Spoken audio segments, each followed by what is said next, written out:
Get y'all a full-blown meal. A full-blown meal, because you might be here for 3 hours.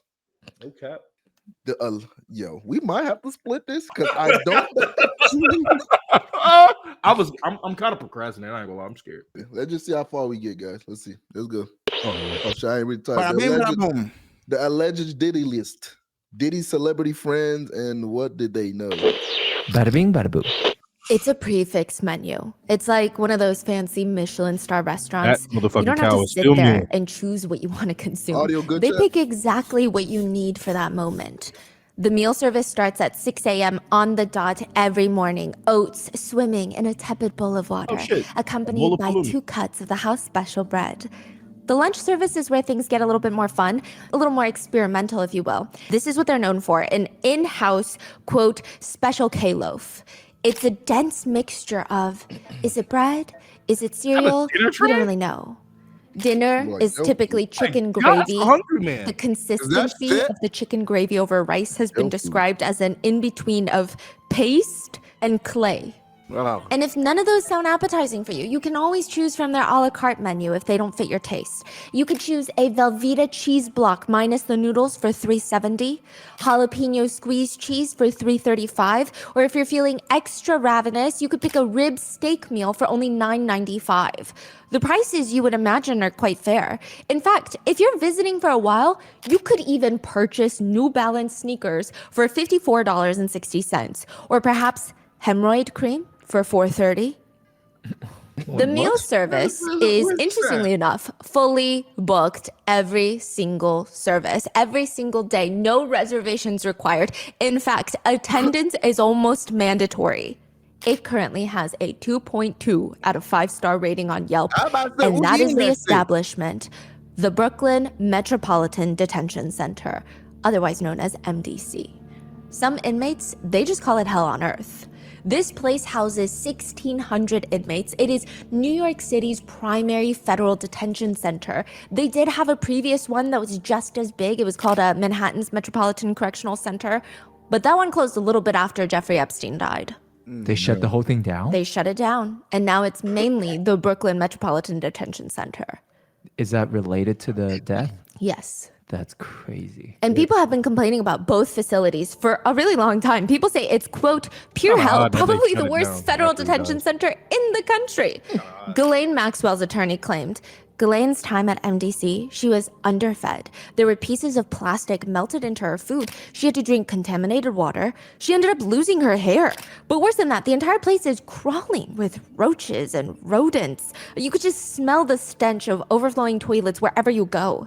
Another attorney stated, the worst part is there's no real outdoor space because it's in the middle of Brooklyn. It's just a place to warehouse human beings. Another states, you're subject to a strip search at any given time. You're gonna take off all your clothes. The guards will come in. They're gonna check your mouth. They're gonna tell you to turn around, bend over, and spread your butt cheeks, cough. And then you gotta turn back around, lift your private areas, and squat down. I mean, this prison is disgusting. There's no way, it's a human rights violation. There's rats living through everything. The guest list for this human warehouse is actually quite long. Hey, yo. I just look over the chat and I see a nigga talking about some, hey, yo.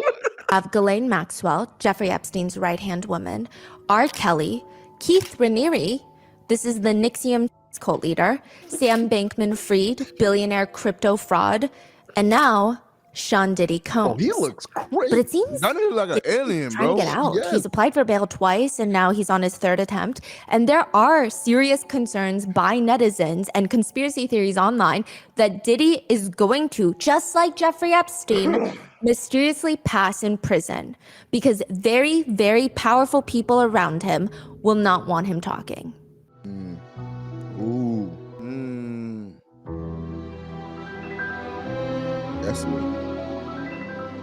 That's the scary one, chat. Yeah, you think it's the king, bro. That's what I was saying, bro. There's people above that nigga. But he can really fake his death, though. That's crazy. We would like to thank today's sponsors who have made it possible for Rotten Mango to support Arizona's anti-trafficking network. They work constantly to bring solutions to the illegal and human trafficking network in the States. This episode's partnerships have also made it possible to support Rotten Mango's growing team. And we'd also like to thank you guys for your continued support as we work on our mission to be worthy advocates. As always, full show notes are available at rottenmangopodcast.com. Big disclaimer, this is a currently ongoing and developing case as we speak. There have been no court verdicts yet. So unfortunately, I must legally state that these are all the current accusations and allegations. People are innocent until proven guilty, legally speaking. Also, with all of the other celebrities that are going to be listed in today's video, there has not been any statement from the authorities that any of them are even remotely being looked into, interrogated, interviewed as a person of interest or a suspect or an accomplice or even as a victim. So please keep that in mind. These are purely just internet discourse, netizen theories. Some statements have been shortened for time, and all the theories and speculations mentioned are netizen opinions that can be found publicly available online. All reporting for this episode is also taken from information that is readily available online, so please do your own research, form your own opinions. I'm not here to convince you of anyone's guilt nor innocence. Some potentially triggering themes involved heavy use of illicit substances, DV, workplace and gang violence, SA, and trafficking. In part 1, we did a deep dive on Diddy and Cassie's lawsuit, as well as covering the freak-off allegations and the supposed Illuminati connection. In part 2, we did a deep dive on Diddy's yacht parties and the mysterious death of his ex-girlfriend and the mother of his children, Kim Porter. Part 3, we talked about the 13 mysterious people who have died around Diddy, including the hip-hop legends Tupac and Biggie. This is part 4. This is going to be hopefully the last part until the trial. We're going to be going over the current ongoing allegations, the new lawsuits, and all the celebrities that have been listed on the so-called Diddy list. So with that being said, let's get started. Dang, they say list, predicting the future is a gift. I mean, maybe you have a time machine, maybe you're gifted with clairvoyant abilities, or maybe you're just South Park, the cartoon. South Park has this near mystical reputation of predicting the future with unsettling accuracy. It's weird. Some people think maybe it's just logical thinking. Maybe they're just predicting things that are in the realm of possibility. Or maybe it's just a coincidence. It's not that deep.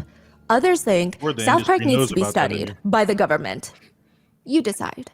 In the show South Park, there's an episode where Satan is planning his own sweet 16th birthday party at this hotel. And every little thing that he keeps suggesting, the party planners are like, oh yeah, Diddy had a party here last year and he already did that. A huge chocolate fondue fountain, Diddy did that last year. A donut machine, Diddy did do it. Full ice cream bar, Diddy did it. To which in the bit, Satan himself says, I don't want to do it if Diddy did it. Damn it, what didn't Diddy do? Diddy did it. Damn it, what didn't Diddy do? When was this episode? Do you know? Like, what year was it? Oh, I think it was like in 2016. Naturally, netizens could not get enough of this. The top comments being, even Satan doesn't want to do what Diddy did. But others say, well, no, the meaning is a bit deeper than that. One comment reads, I like how it's implied that Diddy has done the same things that Satan himself has done or what Satan has thought about doing. LMAO. That's great. Or even things that Satan nigga think I had to say him. Yeah. Others have pointed to a Simpsons episode that depicts what appears to be a white party hosted by Diddy. The episode is called The Great Fatsby, where Homer Simpson goes to this massive party thrown in a Gatsby-esque mansion.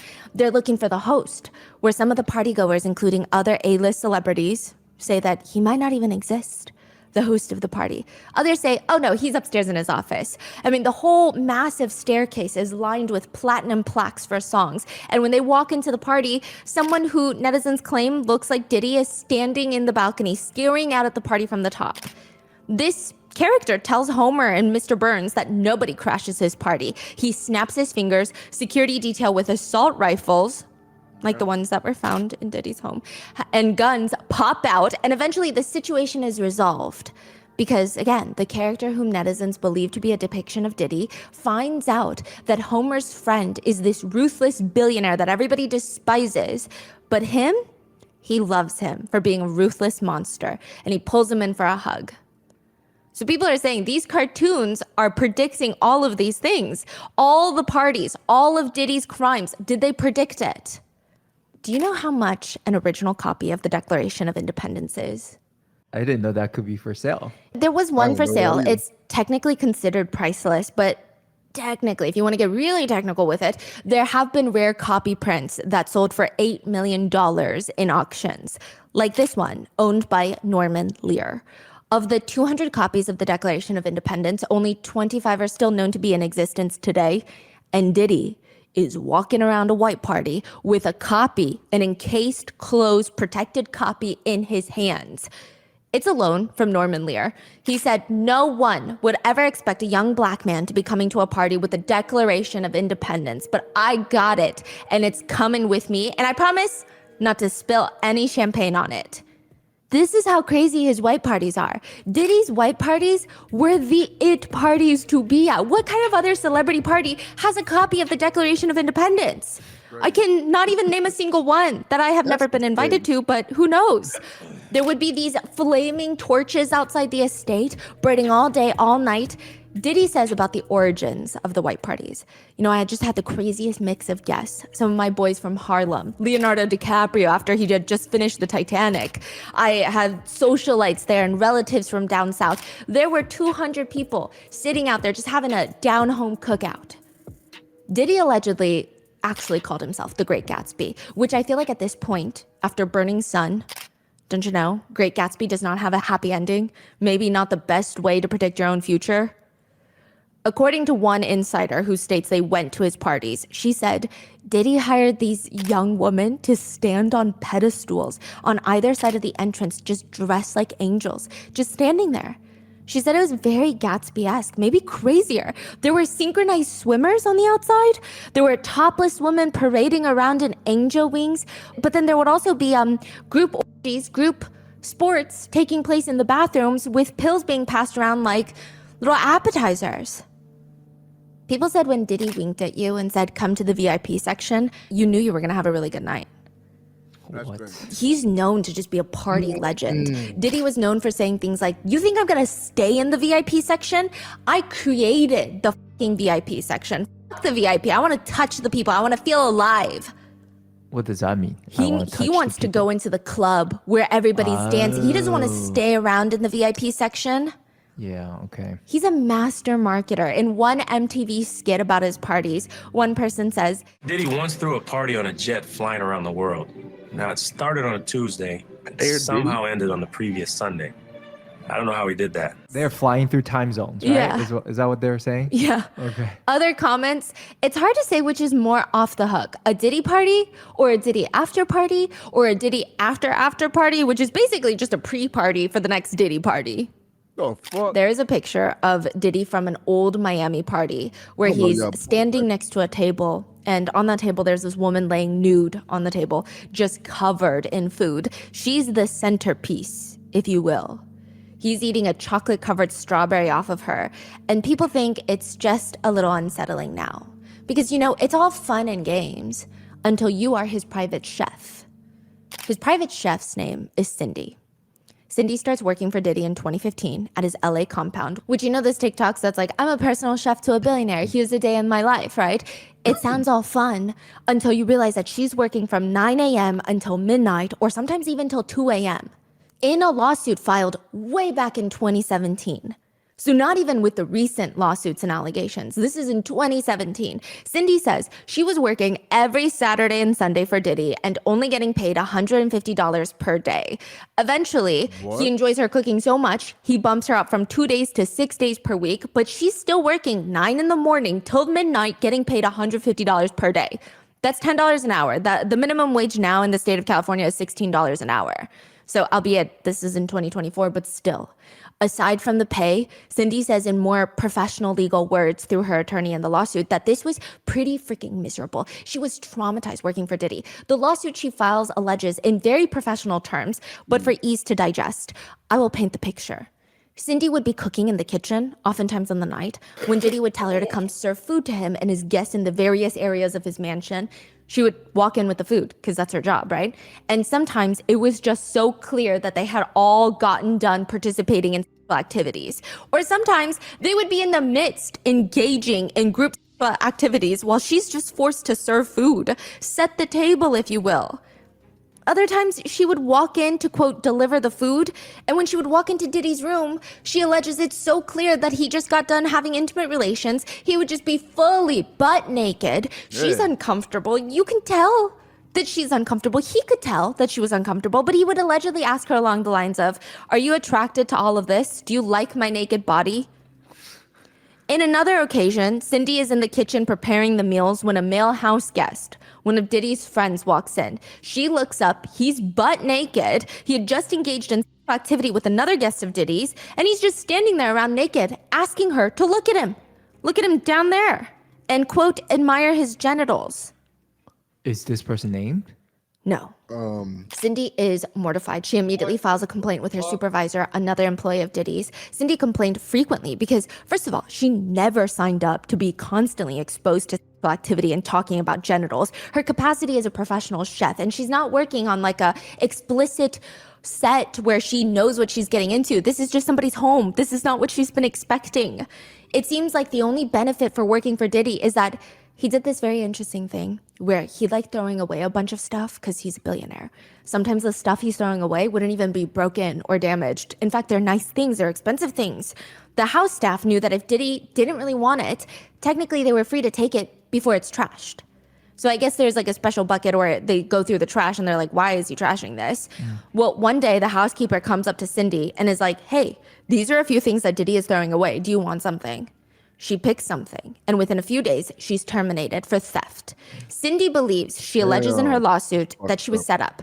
They were sick of her complaining about the sexual harassment and about her pay, which she rightfully complained about. They were sick of her complaining about all of that she rightfully complained about. So they effectively set her up so that they could terminate her. In the lawsuit, she claims she was constantly subjected to unwarranted harassing conduct, verbal harassment, demeaning comments, slurs, visual harassment, and unwanted sexual advances. So no, it doesn't seem like the parties were just all a big ball for everyone.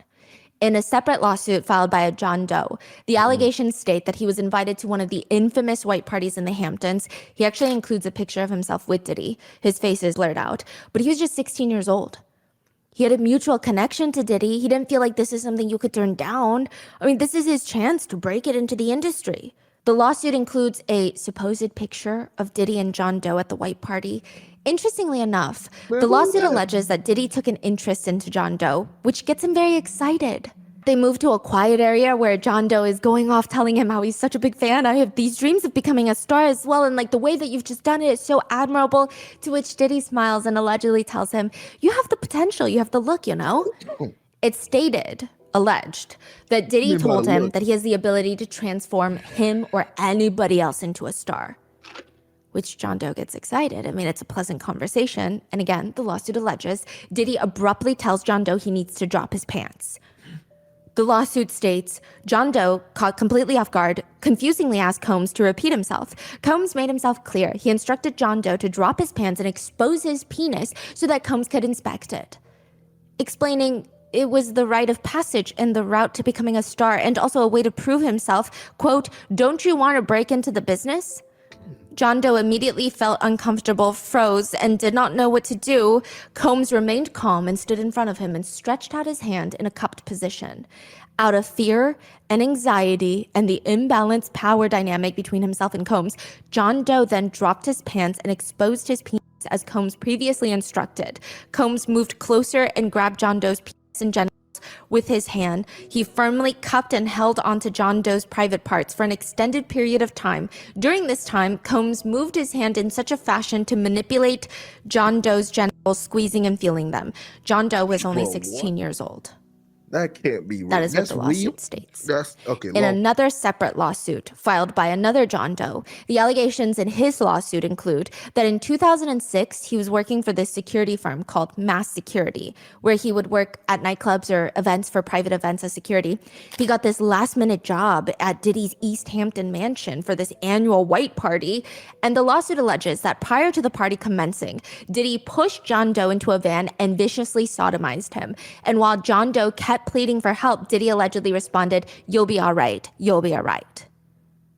Are these part of the 120 Yes. lawsuits? So these are the individual stories. Yes. So Tony Busby, the attorney from Houston, has been filing, well, he states that he has about 120 lawsuits that are going to be filed against Diddy. He filed 6 and then 7. And by the time that you're hearing this on YouTube, probably more. Yeah, so he's doing them in batches. And now there is this very interesting thing where 120 is a very large number. So a lot of people are wondering, out of those 120, there must be people whose stories are not as valid, right? And I don't think it's ever right to question victim stories. And I will say that Tony Busby has stated that he has 100 people vetting potential clients and also about 30 lawyers looking at the evidence and the stories of each case. So they're trying to fact check a lot of these clients. They're not just trying to take any case. They're not taking anyone who's calling them like, oh, that Diddy thing on the news, I'm part of it. So just to keep in mind, because I know a lot of people that are either on Diddy's side or tend to question victims are like 120, there's no way. Which again, I'm not stating that these lawsuits are true. I mean, these are civil lawsuits. There's no way for me to know. I wasn't there, right? And neither was Tony Busby, but I'm just stating he is very thoroughly fact checking them from what I can see. Well, I don't know if fact checking is the right word, legally speaking, trying to verify them as much as he can. One John Doe alleges that he was drugged and essayed the night that Diddy was awarded the Lifetime Achievement Award at the BET Awards, the time that he shouted out Cassie after 4 years after their breakup. He said that he was essayed after that at an after party. So many netizens, they're hoping with all these new lawsuits coming out that the most of the party goers, all the other celebrities that attended Diddy's parties did not see these things, that they only saw the fun aspects. Because one frequent party goer says, once Diddy got high or drunk, he would turn violent and loud. He would take his anger out on people. An unnamed alleged victim told the Daily Mail, so take it as you will. She alleged that she was at a party with Diddy once. He allegedly had this little medicine bag of drugs that he carried around with him. She said there was this one time when he came down from his room and I was shocked because he looked animalistic. I didn't even recognize him. His veins were popping and the way that his body was contorting in a way, it was frightening. It just scared me. Being around him was like being around Jekyll and Hyde. There was some woman in the pool, sometimes already naked. And I thought, oh, maybe they party too much. So she's kind of insinuating that they're passed out almost, maybe in the shallower end or like hanging onto the side of the pool or like they're in the cabanas around the pool. And she says, but no, there were times when the girls wouldn't wake up at all and they would just leave them there lounging by the pool. She claims if she ever asked Diddy's staff about it, like, hey, guys, are you guys seeing this? Is she okay? They would just tell her, she's okay. She's just drunk and hungover. That's what she claims. They said that, they would just say this anytime a girl didn't move at one of Diddy's parties.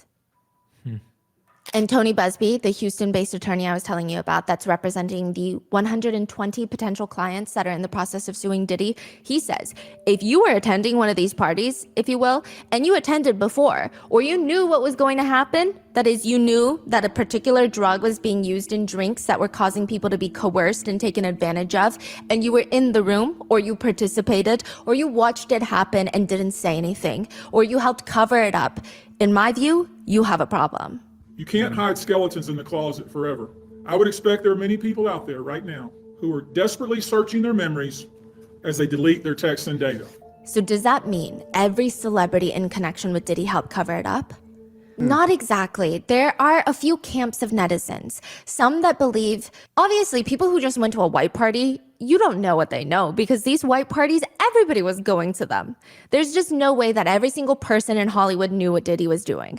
But then some people are saying, well, if they were close friends of Diddy and were constantly hanging out with Diddy, they probably knew something. They probably at least knew that he was violent towards women. There's no way that they didn't know anything. That's crazy. When all of his staff and even people that have only seen him a few times have come out to allege these stories, could it be that they don't know anything? That's a netizen opinion.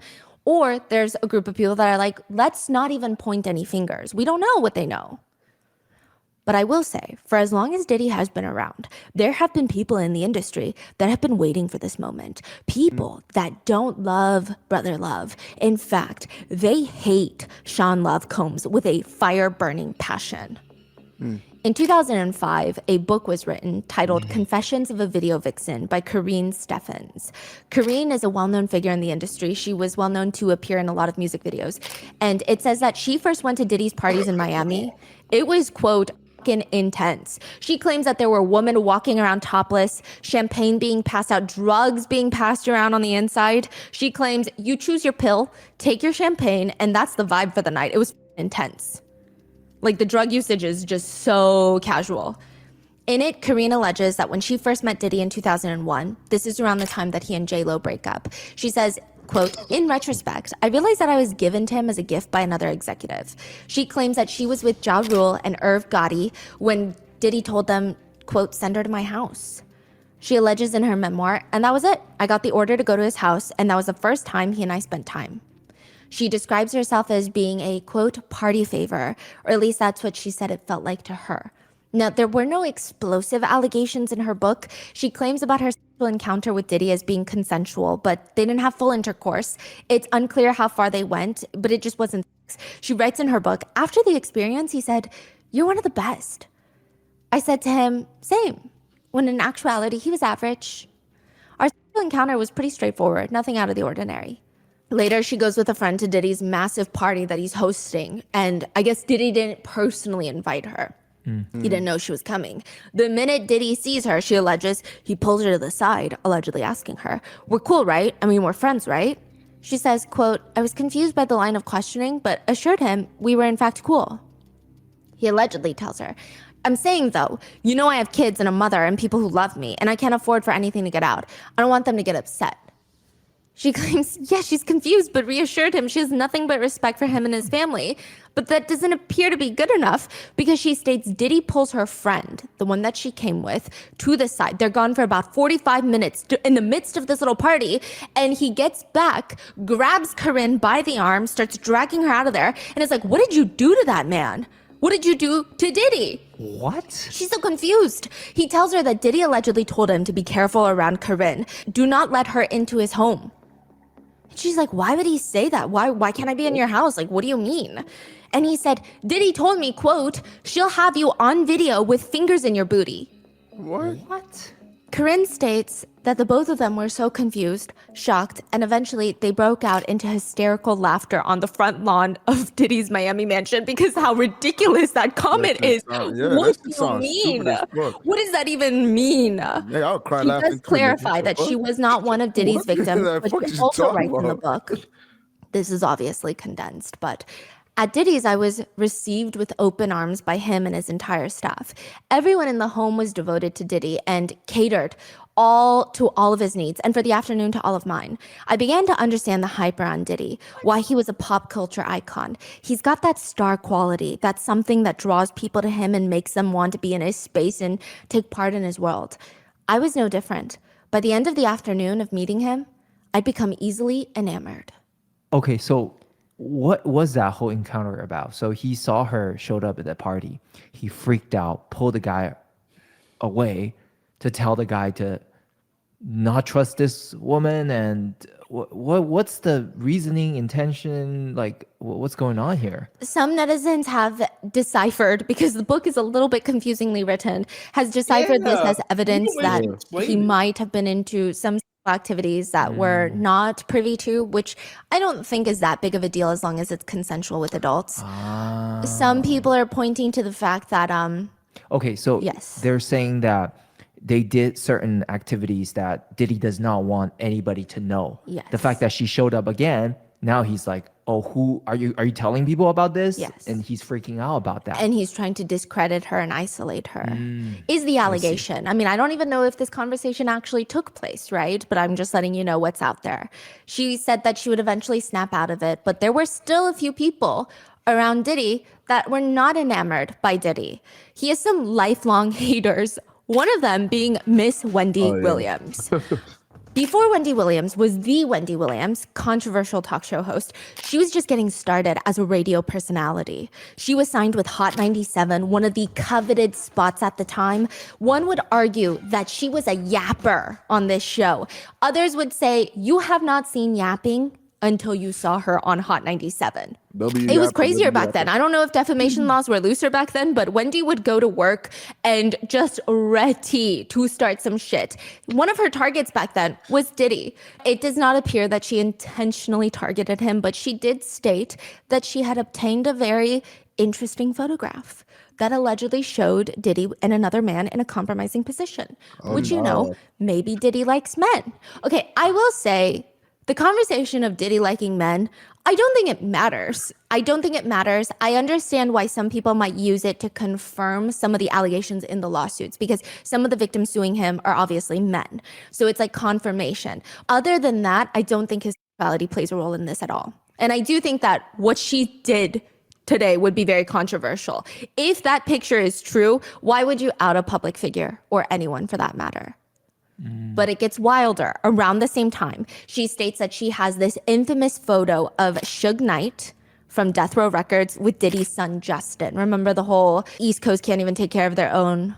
That hadn't been released yet. So she's like, I have it and I can post it on my blog. The story is that Wendy was gonna release all of it and Diddy is pretty much sick of her at this point, is the allegation. According to outspoken Gene Deal, the former bodyguard to Diddy, he states that by this point, because of the success of Bad Boy Records, Diddy's label, quote, motherfuckers didn't breathe hard if Diddy didn't want them to. Diddy allegedly calls up the executives that own Hot 97 to either get Wendy off the air. One allegation states that he even says something along the lines of, if I'm in New York City and I hear that voice on the radio, you're never gonna have another artist song nothing from me. Which Hot 97 would lose a lot of business if they can't air Diddy's record label songs. Within a few days, Wendy, one of the biggest hosts on the station, is suddenly in Philadelphia.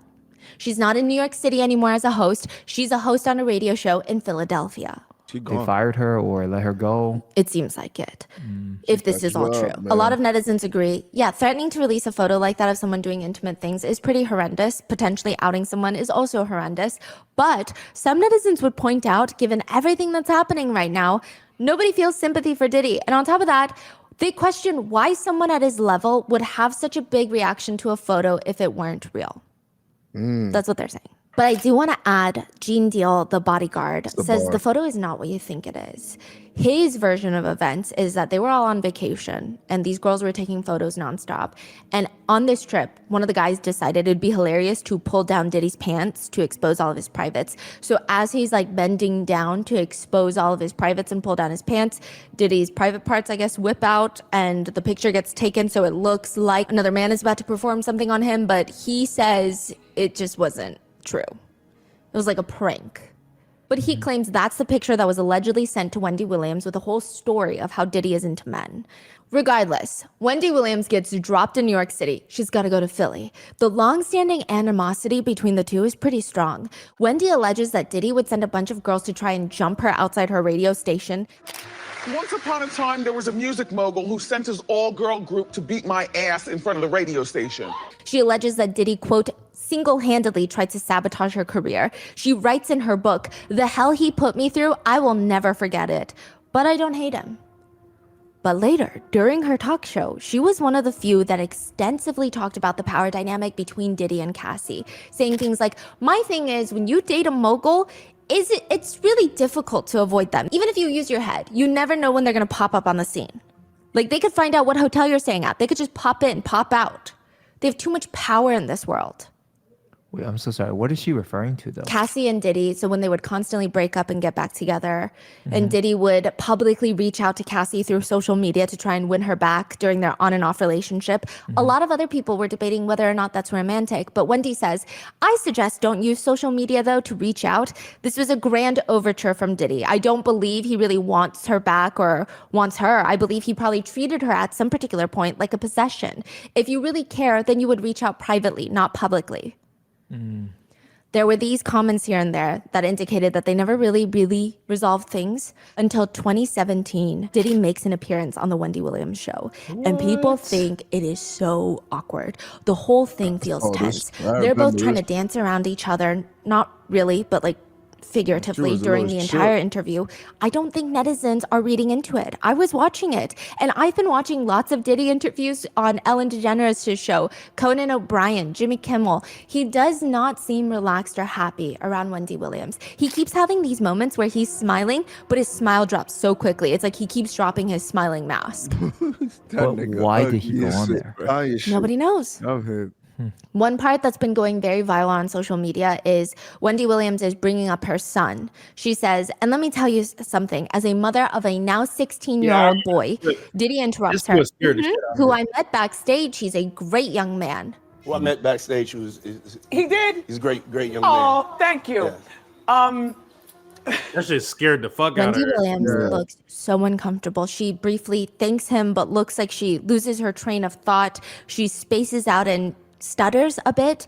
Diddy is just staring into the depths of her soul during this. Many netizens have since commented that it felt like Diddy was trying to tell her, like, that's a threat. Play nice. I just met your son. Yeah. Another netizen comments, the way she hesitated, you just know that she wanted to say, you stay away from my son, but realized that she was on air. It is a very unsettling. Yeah, she looked at the camera like, But there is someone who might I was hate trying Diddy to more flip than Wendy this nigga. Williams. And that is 50 Cent. If anybody is going to be a hater of Diddy, it is going to be 50 Cent. This man, talented in his own right, obviously, but like he could make a full-blown career out of hating Diddy. He has been saying for years now that he freaking hates Diddy. In 2006, he released a diss track called The Bomb, where he insinuates that Diddy had something to do with Biggie's murder. The lyrics read, who shot Biggie Smalls? We don't get him. They're gonna kill us all. Man, Puffy know who hit that guy. He's always said Diddy was someone who was just a businessman that liked to take advantage of creatives. 50 Cent said, I don't have any interest in doing things like that. I actually fall under the creative side. So I just didn't take to hanging out with him like that. He said that he thought Diddy was strange. In an interview once, he said, he asked to take me shopping. I thought that was the weirdest shit in the world because that might be something that a man says to a woman. And I'm just like, nah, I'm not with this weird energy or weird shit coming off the way he was just moving. Like, from that, I wasn't comfortable around him. take you shopping. Hey, Devon, let me take you shopping, dog. You say, nigga, what? What you talking about, man? Let me take you shopping. Nah, hey, but ain't nothing wrong with taking your man shopping, dog. It's just Right about like, that. yo, Devon, let me take you shopping and buy you some underwears and shit. get you some drawers, All dog. right. Look. Play the video. Weird shit coming off the way he was just moving. Like, from that, I wasn't comfortable around him. No, but me and you, we ain't party. Like, we need to party. What is he talking about? That's the kind of stuff. When people say that to me, I get a little uncomfortable. In response, Diddy went to the Breakfast Club podcast and he was asked, And he said you did the same thing to him. You asked him to take him shopping. Yeah, I thought he needed some clothes. in another concert, 50 Cent said, that's why I don't go to no puffy parties. You can hug you from the front and the back at the same time. Look, if you into that, I'm fine with it. To each his own. I'm just saying this is my motherfucking kind of party. In another segment, he says, I've been talking to a therapist to try and help me with the shit I've been saying, you know? Some crazy shit on my mind. Maybe I said some shit about Puffy because he got Tupac killed. So he's always leaving these little weird hints of things. Yeah. I mean, the two of He's them. like not even leaving hints. He's straight up calling him a murder, right? Yeah, twice for Tupac and Biggie. Right. Yeah. Wow. Now, the two of them, they and started hasn't off been more sued, so by as the way. industry competitors. They had competing alcohol brands, but somehow it escalated into them just dissing each other publicly. 50 Cent allegedly called him a bloodsucker, saying things like, I guess that means I'm not invited to the white parties in the Hamptons. And to describe Puffy in one word, it would be bitch. Yeah. He said that. Yes. 50 said that. Yes. Okay. He also stated that Diddy is not an artist. He just takes records and sings them. He's not really an artist. Quote, he's the guy that stands next to the guy. He's the guy standing next to Biggie. He's a party promoter. He's a producer. He's a businessman, a lot of other things, but he's not an artist. I'm To which actually surprised Diddy nothing cryptically happened to responds, 50 Cent. I love my people. Let's stop the hate, man. Congratulate. Hate is for suckers. If you hating, you're a sucker. And you're ashy, and your breath is stinky, and you know who I'm talking about, you hating ass crap. But interestingly enough, 50 Cent's mother of his child gets listed in a lawsuit by Lil Rod. Wait, 50 cents. The mother of his child gets listed in passing in a lawsuit, not as a defendant, but it is alleged that she was having intimate relations with people at Diddy's house. Which, side note, later on the Breakfast Show, later in 2018, the podcast host brings up 50 Cent and Diddy. Diddy says, I don't have no beef with 50. Hey, yo, I don't have no beef with I don't know why. with Fifth. He loves me. I mean, y'all can't see. No, we can't see Y'all can't it, see man. that he loves me. But see, You really, hold on, you really think that's hate? You know he loves me. I don't think he like you. You know he loves me. I don't think he like you. Okay. That's Diddy's response. Okay. He continues, when he does that, it's like funny to me. I don't really take it personally. I know he has a different sense of humor and he's just not in my life.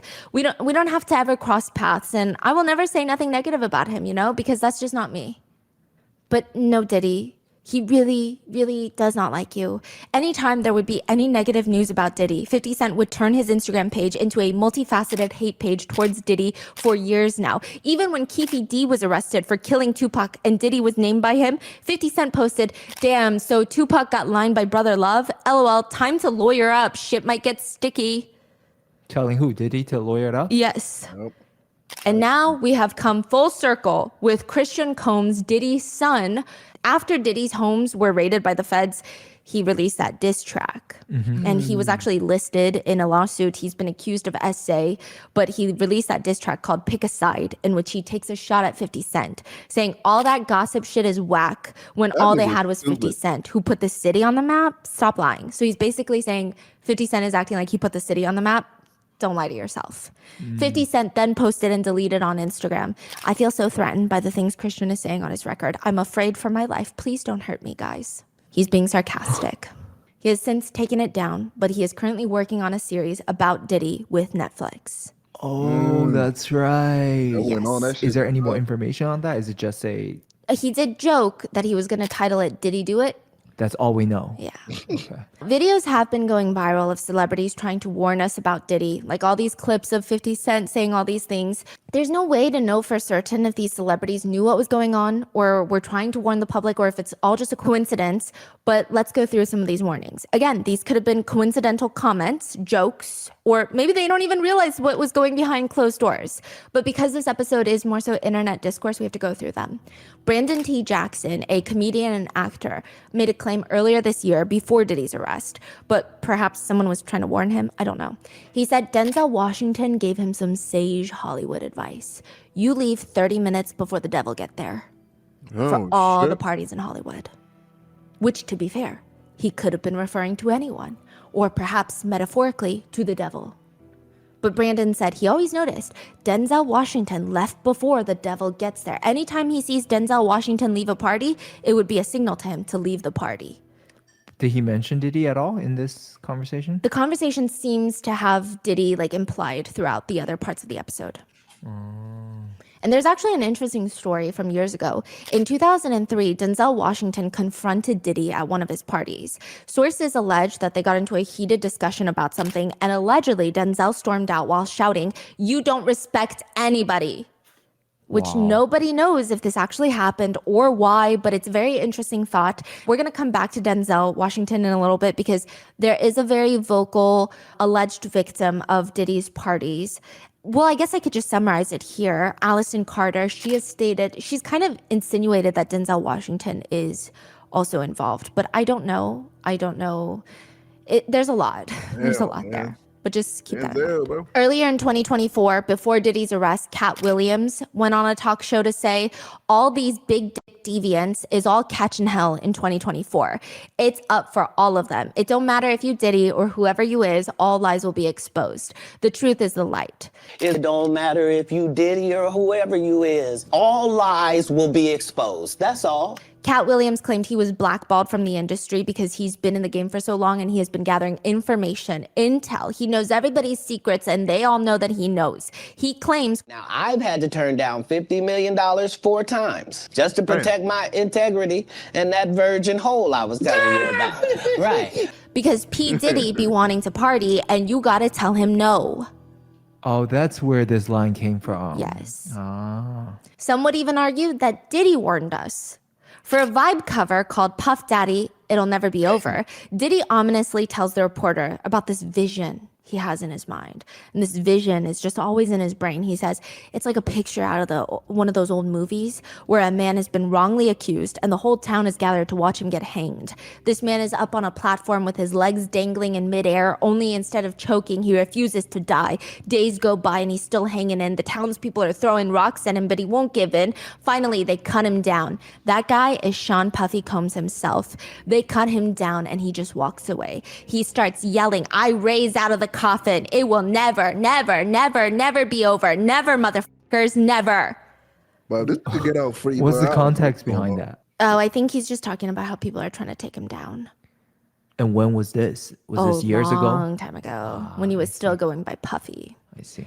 In one interview with Ellen, Diddy is sitting there and they're both discussing the incident where Chris Brown beat Rihanna and was charged with felony assault, guys, where Ellen says, I don't want any girl watching this, which, by the way, I do want to clarify, Ellen DeGeneres has... She's got her own issues. So this is not me being like, oh, Ellen DeGeneres said this. No. Okay. She says, I don't want any girl watching this to think it's okay to go back to a guy who hit her. Diddy responds, and he seems angry. I don't think it's right for anybody to hit anybody at the end of the day. I don't think it's right. I think we all have to be honest with ourselves as adults, though. And people that have been in relationships, and we know that sometimes these relationships get ugly. And sometimes it doesn't come out into the forefront, like this one has come out. There's a lot of stones being thrown, and we don't know exactly what's going on. These are two young individuals, and we need to pray for them. We need to give them certain support. It was a dark time for them, and I was there more as a support. That was it. Wow. Knowing what happened closed doors, then listen to this, you know exactly what he's trying to say. Yeah. When any news comes out about violence against women and to see certain men respond in this way, it's always very alarming. I always take notice of it. Because it's just, that's not a normal response. That's bizarre. Immediately afterwards, it's tense and he's staring like he's about to, I don't know, but then he gets up and tries to lighten the mood or do damage control or hide his seething anger, I don't know, by asking, can we dance? It is incredibly bizarre. So even Ellen was like, I don't know what to say now. Yes, because I don't think she was expecting that. I think she was expecting him to be like, yeah, I don't think girls should go back to people who hit them, because that is a very standard general response. But he's very close friends with Chris Brown. In fact, he even states that he was the one trying to get Rihanna and Chris Brown to stay in his house together after the assault to work things out. Imagine trying to force a victim to be in the same place as her assaulter. That's freaking crazy. What is there to work out? You're a felon. Okay, he said that on TV or? Yes, he told Ellen about it. Oh, whoa. One netizen comment reads, it's crazy that we're discussing violence against women and Diddy wants to dance right after. It's disturbing. He truly is a twisted individual. Another writes, the psychopathic look he gave at the very end before he asked to dance is very telling. Others just comment, spoken like a true abuser. There is a resurfaced video where Diddy is playing a game where he's given a card. He has to fill in the blank, and the statement on there, the card reads, when I die, I want my last words to be. Diddy thinks about it, and he responds, I did it. He means, I did it. You know, I made it. I made it, right? But obviously, social media thought it was crazy, a little ominous, and they're having a field day with this one, writing, well, there's a confession right there. This didn't age well. You sure did, and that's why you're in jail, buddy. To which Diddy's representatives have stated, it's disappointing to see the media and social commentators twist moments into something they were not by taking video clips and photos out of context and attempting to link them to a false narrative. Implying inappropriate behavior is completely ridiculous. In another interview with Conan O'Brien starts off by saying, you're legendary for the parties you throw. You throw a great party. I'm a legend, baby, for a whole bunch of things. And he starts barking at the crowd. A killer party. What's the ingredient for a killer party? Women, beautiful women, of course. Beautiful men for the ladies, of course. Conan says, wouldn't it be better if there weren't beautiful men there, though? If there were just a lot of beautiful women and then just the guy? No. There's enough ladies to go around. You have to make the ladies, give the ladies what they need too, you know? Take care of your woman. Take care of the ladies, okay? Gotcha, that's good. Can't force the situation. You can't force a square peg into a round hole. Conan says, that's the story of my life. What about celebrities? You have a lot of celebrities there? Listen, I'm giving you the menu, okay? Let's just take things slow, okay? And you need the ladies, you need the booze, you need some water. For watering the plants. A lot of ladies drink water at parties. They just, so if you don't have what they need, they're going to leave. Got to keep them there. You need locks on the doors.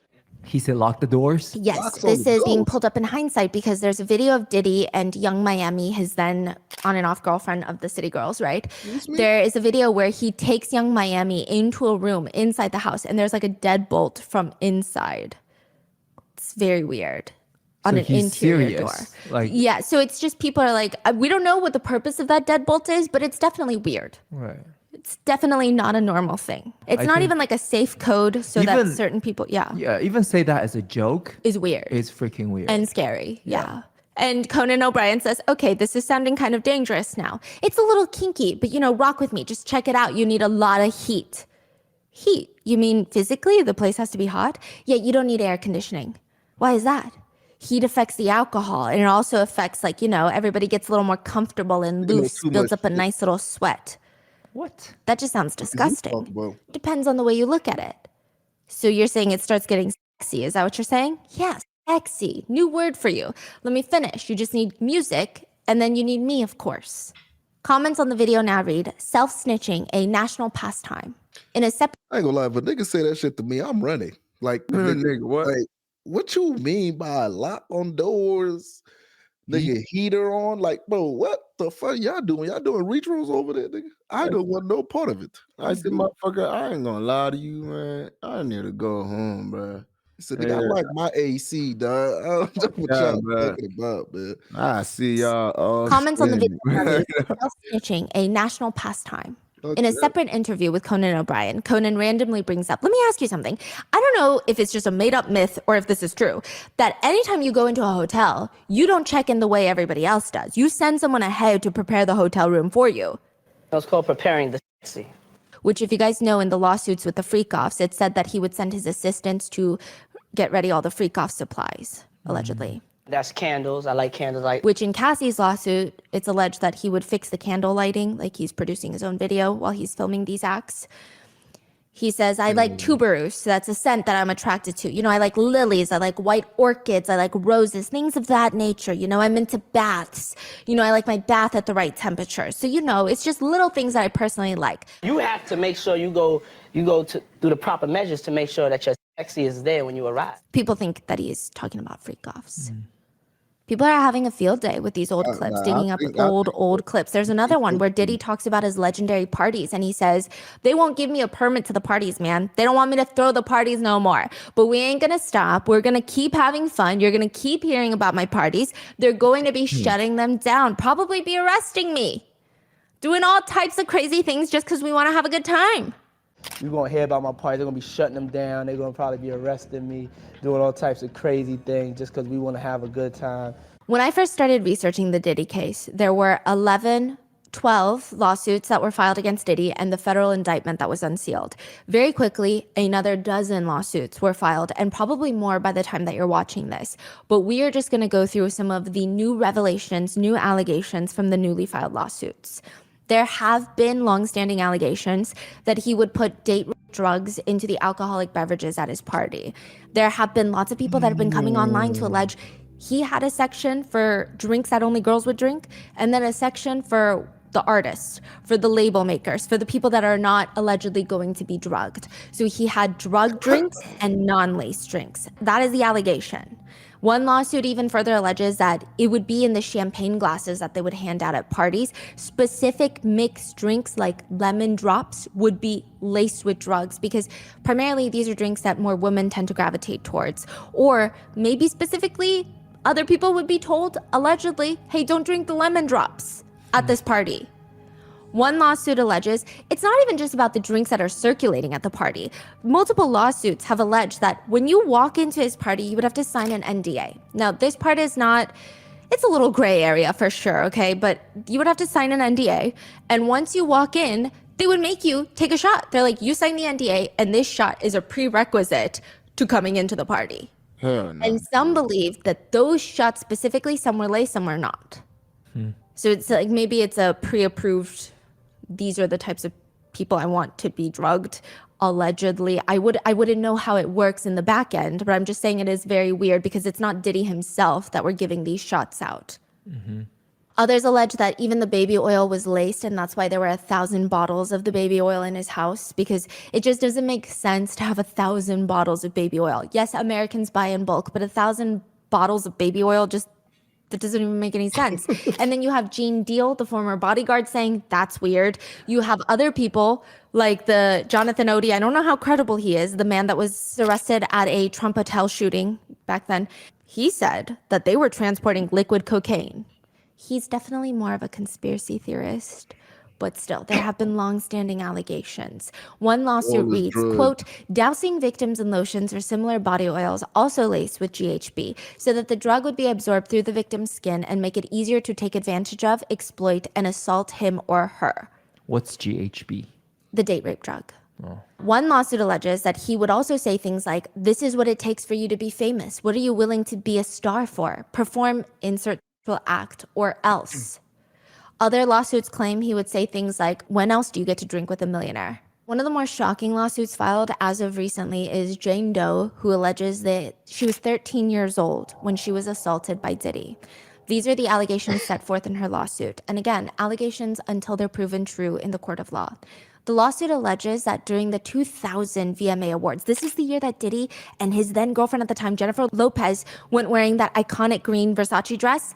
The plaintiff, Jane Doe, claims her friend dropped her off at the Radio City Music Hall so that she could try to get into the VMAs. So she's just a fan. She's just a fan of the VMAs. She wants to go. She claims that she was outside when she saw a ton of artists and famous people arriving. She didn't have a ticket, but she really wanted to get in. So she went and tried to talk to the limo drivers that were outside. One of the alleged drivers worked for Diddy. This is the allegation. And he allegedly told her, hey, Diddy likes younger girls, and quote, you fit what he's looking for. He allegedly invites her to an after party. So not the VMAs, I can't get you in there, but you can get into the after party. She claims once she got inside this large white house where the after party was being hosted, she was asked by two men to sign an NDA. They allegedly told her that she was not allowed to talk about what happened at this party. She gave them her name, signed a form, did not receive a copy. Jane Doe claims she saw a lot of celebrities at the party in which she was offered later a reddish yellow drink, which tasted kind of like orange juice, cranberry juice, but something bitter in there. And after one drink, she allegedly starts feeling very woozy, lightheaded. She wants to lay down. She alleges she tries to look for an empty room to lie down, but sooner or later, she claims Diddy, along with a male celebrity and another female celebrity, entered the room. Diddy allegedly approached Jane Doe with this crazed look in his eyes, grabbed her, and started screaming, "Are you ready to party?" She alleges that she was essayed by Diddy while the other male celebrity and the female celebrity watched. Then the male celebrity essayed her while Diddy and the female celebrity watched. Were they all named or no? No. Male celebrity A, female celebrity B. Okay, let's be fair. Money does make the world go round at times. And sometimes victims don't have access to things like therapy because they don't have who he was. So in these lawsuits, I don't like to bring up the topic of money because then it becomes this whole, oh, victims want money, victims want money. I mean, what else could Diddy give them other than an apology that would hurt him, right? He can't, there's no eye for an eye in this country. Like, it doesn't make sense. So it's stated that potentially it's a technique where you don't list the celebrity, but you file this lawsuit and you go to that celebrity privately and say, I haven't listed you yet, but if you don't want to settle privately, I could list you. Like, I could name you. Yeah, and I could file a lawsuit against you as well. So I guess we'll have to wait and see. Now, in one lawsuit, John Doe alleges he attended a party around October 2021. So this is very recent. He states there were several well-known artists in attendance, and he claims that he was drugged and gang essayed. In a separate lawsuit, another Jane Doe alleges that after Diddy essayed her, he threatened her, "You better not tell anyone about this or you will disappear." A few establishments were also listed in a few of the new lawsuits, Macy's, the department store, being one of them. In one lawsuit, John Doe alleges that in 2008, he was working for one of the more popular streetwear clothing brands called Echo Clothing. This is around the time when Diddy was trying to take Sean John to the next level. They were Sean John's competitors. One day, the lawsuit alleges Diddy comes into Macy's flagship store in Manhattan with 3 of his bodyguards. He allegedly stomps his way over to the stockroom, pistol whips the defendant, and forces him to perform orally while shouting, "I will kill you" at him. Allegedly, while essaying him, Diddy is accused of pulling his hair while making derogatory comments like, "You like that, white boy?" The lawsuit continues that after the assault, Combs proceeded to gather Sean John merchandise from the stockroom, leaves the stockroom, and headed out to the Macy's retail floor, where he began passing out merchandise to an adoring crowd as if nothing happened. The lawsuit further alleges that John Doe went to Macy's security to report the assault. He was allegedly told by somebody that someone will come speak with you about what happened, but it never happened. Nobody came to speak with him, and he alleges, quote, shortly thereafter, Macy's stopped letting John Doe into the flagship Herald Square store. He further alleges that the CEO of Macy's pressured Echo executives to fire John Doe because Macy's had just signed a multi-million-dollar deal with Sean John Clothing. This is crazy. Marriott International has also been named in one of the lawsuits as a defendant. The lawsuit states that Marriott management was well aware of Diddy's activities and management and other personnel, quote, looked the other way, essentially alleging that Diddy was able to commit sexual violence through use of Marriott's premises, hotel staff, and employees who were all allegedly profiting from such activities committed by Diddy. One lawsuit reads, Combs manipulated both men and women to participate in highly orchestrated performances of sexual activity with both commercial workers and unsuspecting partygoers. In some cases, these were individuals who were contractors or vendors. In other cases, they were random individuals pulled from a hotel lobby or show or off the street. And in one of the more recent alleged cases of abuse, according to a lawsuit, John Doe claims to be a businessman from LA. He attended a launch party for a new Ciroc product. According to the allegations listed, John Doe claims that he was invited since he already had this established working relationship with Diddy. John Doe works in LA, specializing in renting out luxury cars and jewelry. So he's invited personally by Diddy, is the allegation, which he thought this is a great way to network and market his business to other high-profile clientele. So of course he goes. Now, according to the allegations, Diddy asks John to come into his private office, which isn't crazy, because John's thinking, okay, we're going to talk some business. But instead, he claims Diddy was drunk, acting strange, and was moving closer and closer to John while taking off his pants. He alleges he walks up to John and allegedly grabs John's genitals through his pants, quote, squeezing them in a rough and sexual manner. The lawsuit further alleges the situation escalated until another individual, professional athlete A, unnamed, professional athlete A, entered the office and intervened, which ended the Combs assault on plaintiff of John Doe. There's another lawsuit filed by a John Doe, a personal trainer who claims he was as well in 2022. The lawsuit alleges that John was invited to a party held by Diddy because he was impressed by his personal training and might. I ain't gonna lie, hold on, who that? Why that nigga built like Shaq, bro? Nah, that's not Shaq. He's just a simple professional athlete, man. Like, nigga was swole back like Shaq, bro. The Combs assault on plaintiff of John Doe. There's another lawsuit filed by a John Doe, a personal trainer who claims he was assaulted by Diddy as well in 2022. The lawsuit alleges that John was invited to a party held by Diddy because he was impressed by his personal training and might want to feature him in a video. The personal trainer was allegedly greeted at the door where he signed an NDA, and upon entering, he claimed that he was given this alcoholic beverage that he had to drink as, quote, another condition to gain entry into the party. Once inside, the allegations further continue. John saw a ton of other celebrities there, which was overwhelming. He started feeling dizzy or disoriented, weak, which was weird because he only had one alcoholic beverage. He felt drugged. The lawsuit alleges that he was guided into one of these smaller rooms where, quote, he observed approximately a dozen individuals, including several well-known figures who were engaging in group activities. The lawsuit reads, at this moment of realizing his significant impairment, Combs approached plaintiff, John, and removed his pants and began performing non-consensual oral sex onto him. Combs then directed John to perform oral sex on another individual in the room known as Celebrity A. Due to the haze of the drug he had been clandestinely served, John Doe could not resist Combs' coercion and ordering. He felt trapped inside of his body, unable to control it and understand what was happening around him. As a result, John Doe was forced to perform non-consensual oral sex onto Celebrity A. After Celebrity A finished, this individual spit into plaintiff's mouth.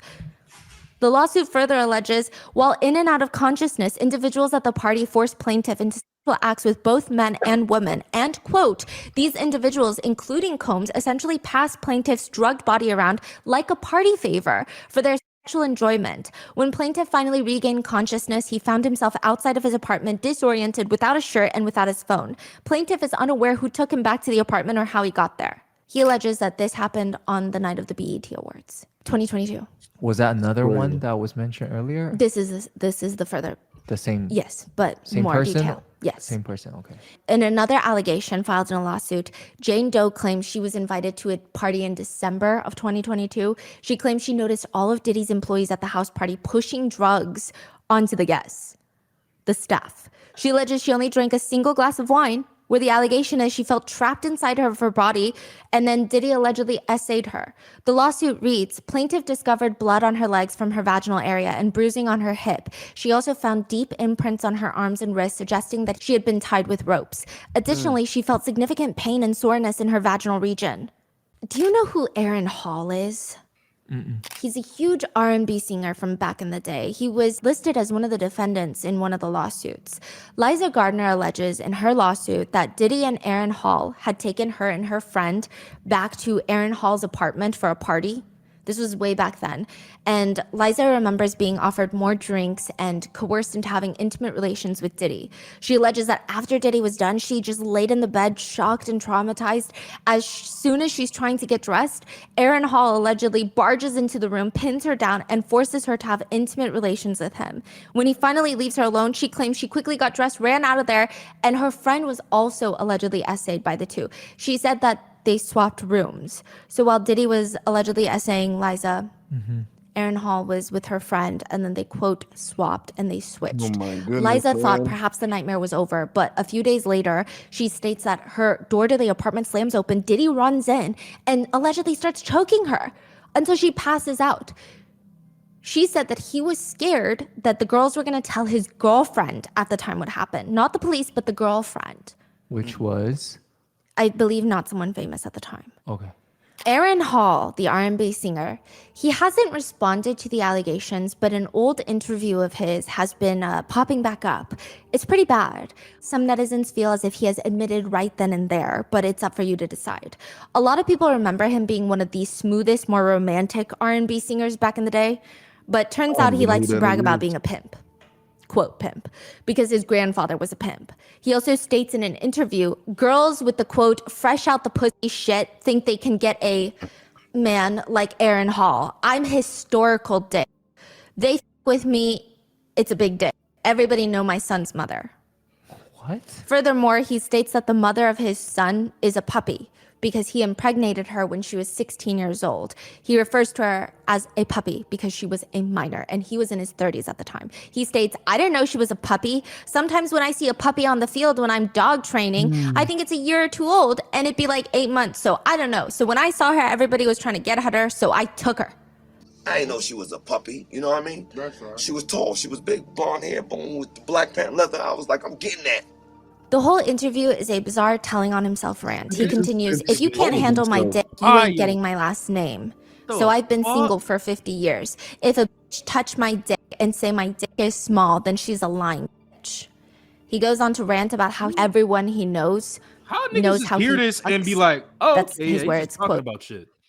Nigga, if I heard some shit like that. I'm looking at you crazy as hell. What the fuck is you talking about, nigga? That nigga was so. Nigga said, I didn't know she was a puppy. But what are you talking about? That nigga's just like, and then he was describing the physique. Like, I gotta get that. Like, bro, what the fuck is wrong with you? Man, these niggas, I don't even know who the fuck that is. I don't know, somebody need to smack the man. All right. About how everyone he knows how he fucks. That's his words, quote. And how large his, quote, dick is. Even Puffy and Jodeci have seen him fuck. They know. That's his claim. Like, you speak to Jodeci or Puffy or any of them niggas, they been at my house. They all see me. They all know I'm a big nigga. Yeah. He was. That's all I need to hear, bro. I ain't gonna lie. We might have to call. This nigga said, I've been in his house. They know I got. Bro, nigga said they've been in my house. I ain't gonna lie. Wait, he said that Puffy and who? He's crazy. Yeah. They been at my house. That's his claim. He said Puffy like, and you who? speak to Jodeci or Puffy or any of them niggas, they been at my house. They all see me. They all know I'm a big nigga. Yeah. Who the nigga in the background? Yeah. Yeah. Why the fuck is you just saying yeah? Oh, yo. That's what niggas say when they don't even know what the fuck you're talking about, and they just like, nope. They been in my house. Like, there's no context or nothing. They been in my house. They know I'm a big nigga. The fuck you answering the door naked, son? That nigga said, yeah, they all see me fucking. They been in my house. Yeah. They know I'm a big nigga. Yeah. Nah, that nigga, them niggas, bro, I'm telling y'all right now, them niggas, man, them niggas is on one. Man. Some people are just so stupid. I don't get it, man. Like, just so fucking 50 years dumb. old? At this interview? Yeah. Oh yeah, I think he's like 60 now.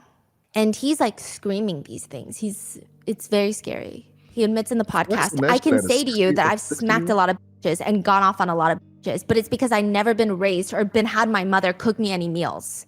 So he's saying it's his mom's fault that he beats women?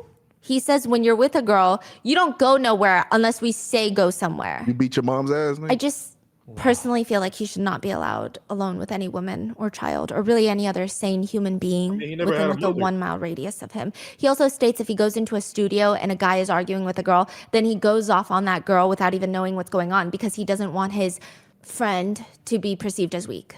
That's crazy. That is like the most weakest, insecure video I've ever seen in my entire life. I mean, it's not necessarily an admission of guilt per se, but a lot of netizens have read in between the lines, or rather the lack thereof, and the comments read, let them talk long enough and they will tell on themselves. Just hearing him speak, I believe every word that woman has said.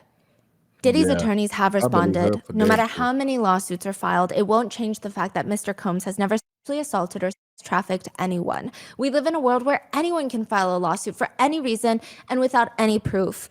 Which, side note, I mean, yeah, but technically, what about the indictment? Fortunately, a fair and impartial judicial process exists to find the truth, and Mr. Combs is confident he will prevail against these and other baseless claims in court. Tony Busby claims there are plans in the works to sue several other celebrities who allegedly helped Diddy cover up the essay at his parties. In fact, Tony hints at the fact that a few A-list celebrities have already settled with victims in private. He says, because it's in the best interest of the victims, we attempt to resolve these matters without the filing of a public lawsuit. And we have done that already. We've done that with a handful of individuals, many of which you've heard of before, and we will continue to do that. So some celebrities already like basically came forward. Yeah, came forward and just say, nigga, keep my name out this shit. We gonna settle this bitch. That's crazy, bro. Full of individuals, many of which you've heard of before, and we will continue to do that. Who is this Tony Busby? He's a fascinating attorney.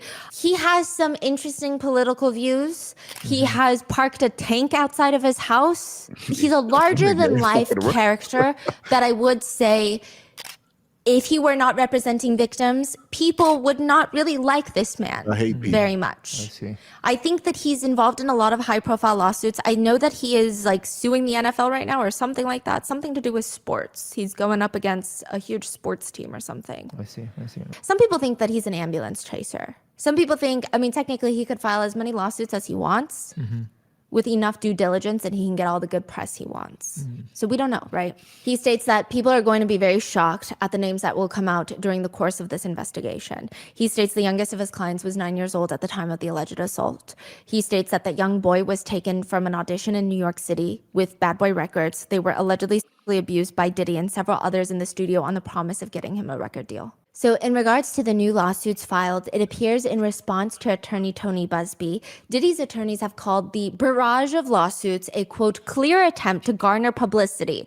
Mr. Combs and his legal team have full confidence in the facts, their legal defense, and the integrity of the judicial process. In court, the truth will prevail.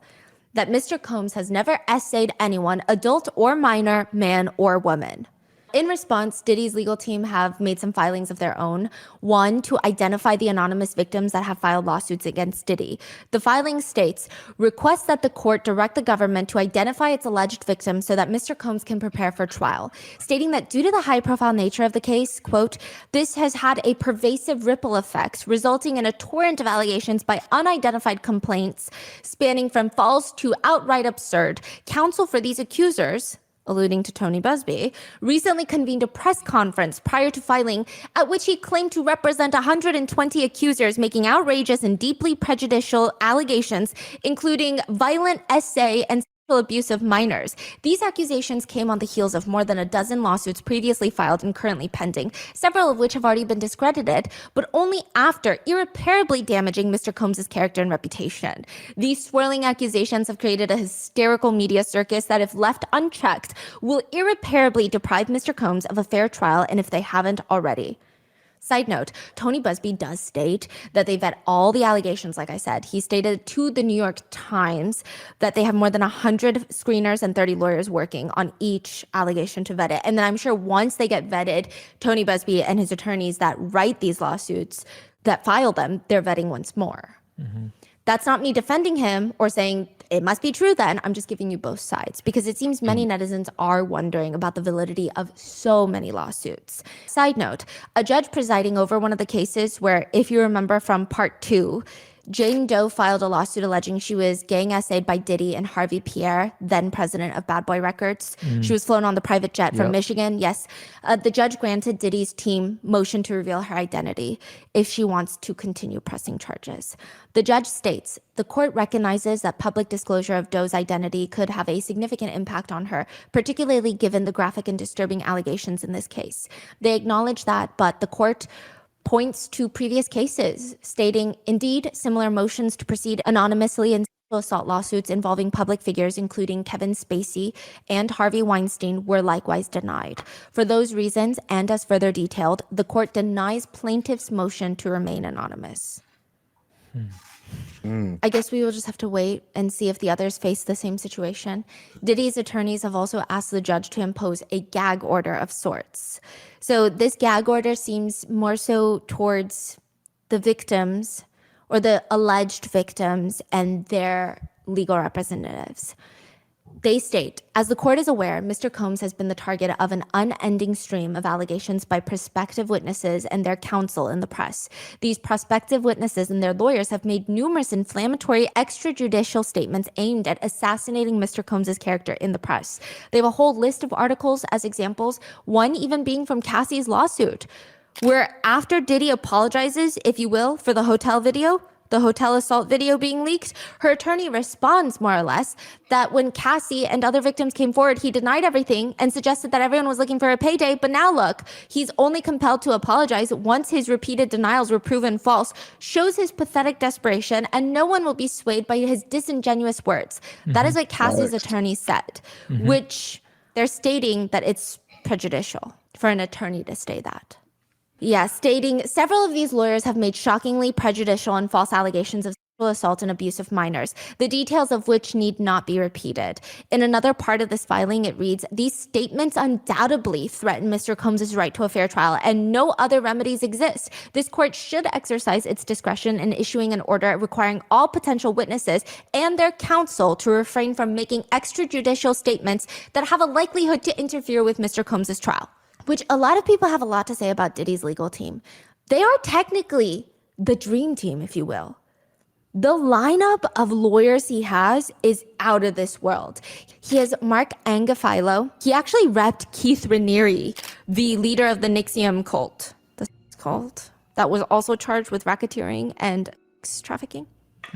Keith Raniere was sentenced to 120 years in prison, so there's that.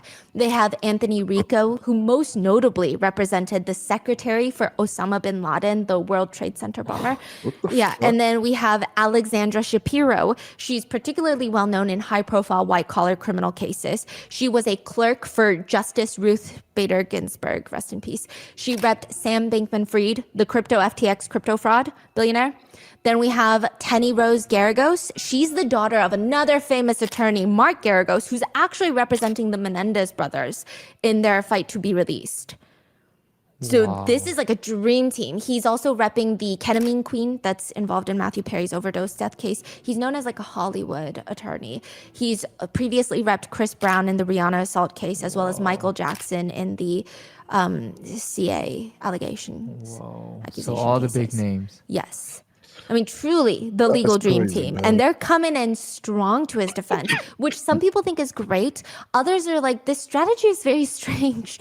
Because prior to Diddy's arrest back in December of 2023, Diddy took to Twitter to write, enough is enough. For the last couple of weeks, I've sat silently and watched people try to assassinate my character, destroy my reputation and my legacy. Sickening allegations have been made against me by individuals looking for a quick payday. Let me be absolutely clear. I did not do any of the awful things being alleged. I will fight for my name, my family, and my truth. Sean Diddy Combs. So Obviously, a lot has changed in the past year. Diddy is now in prison with many more lawsuits headed his way, but it appears that he is adamant to fight this out.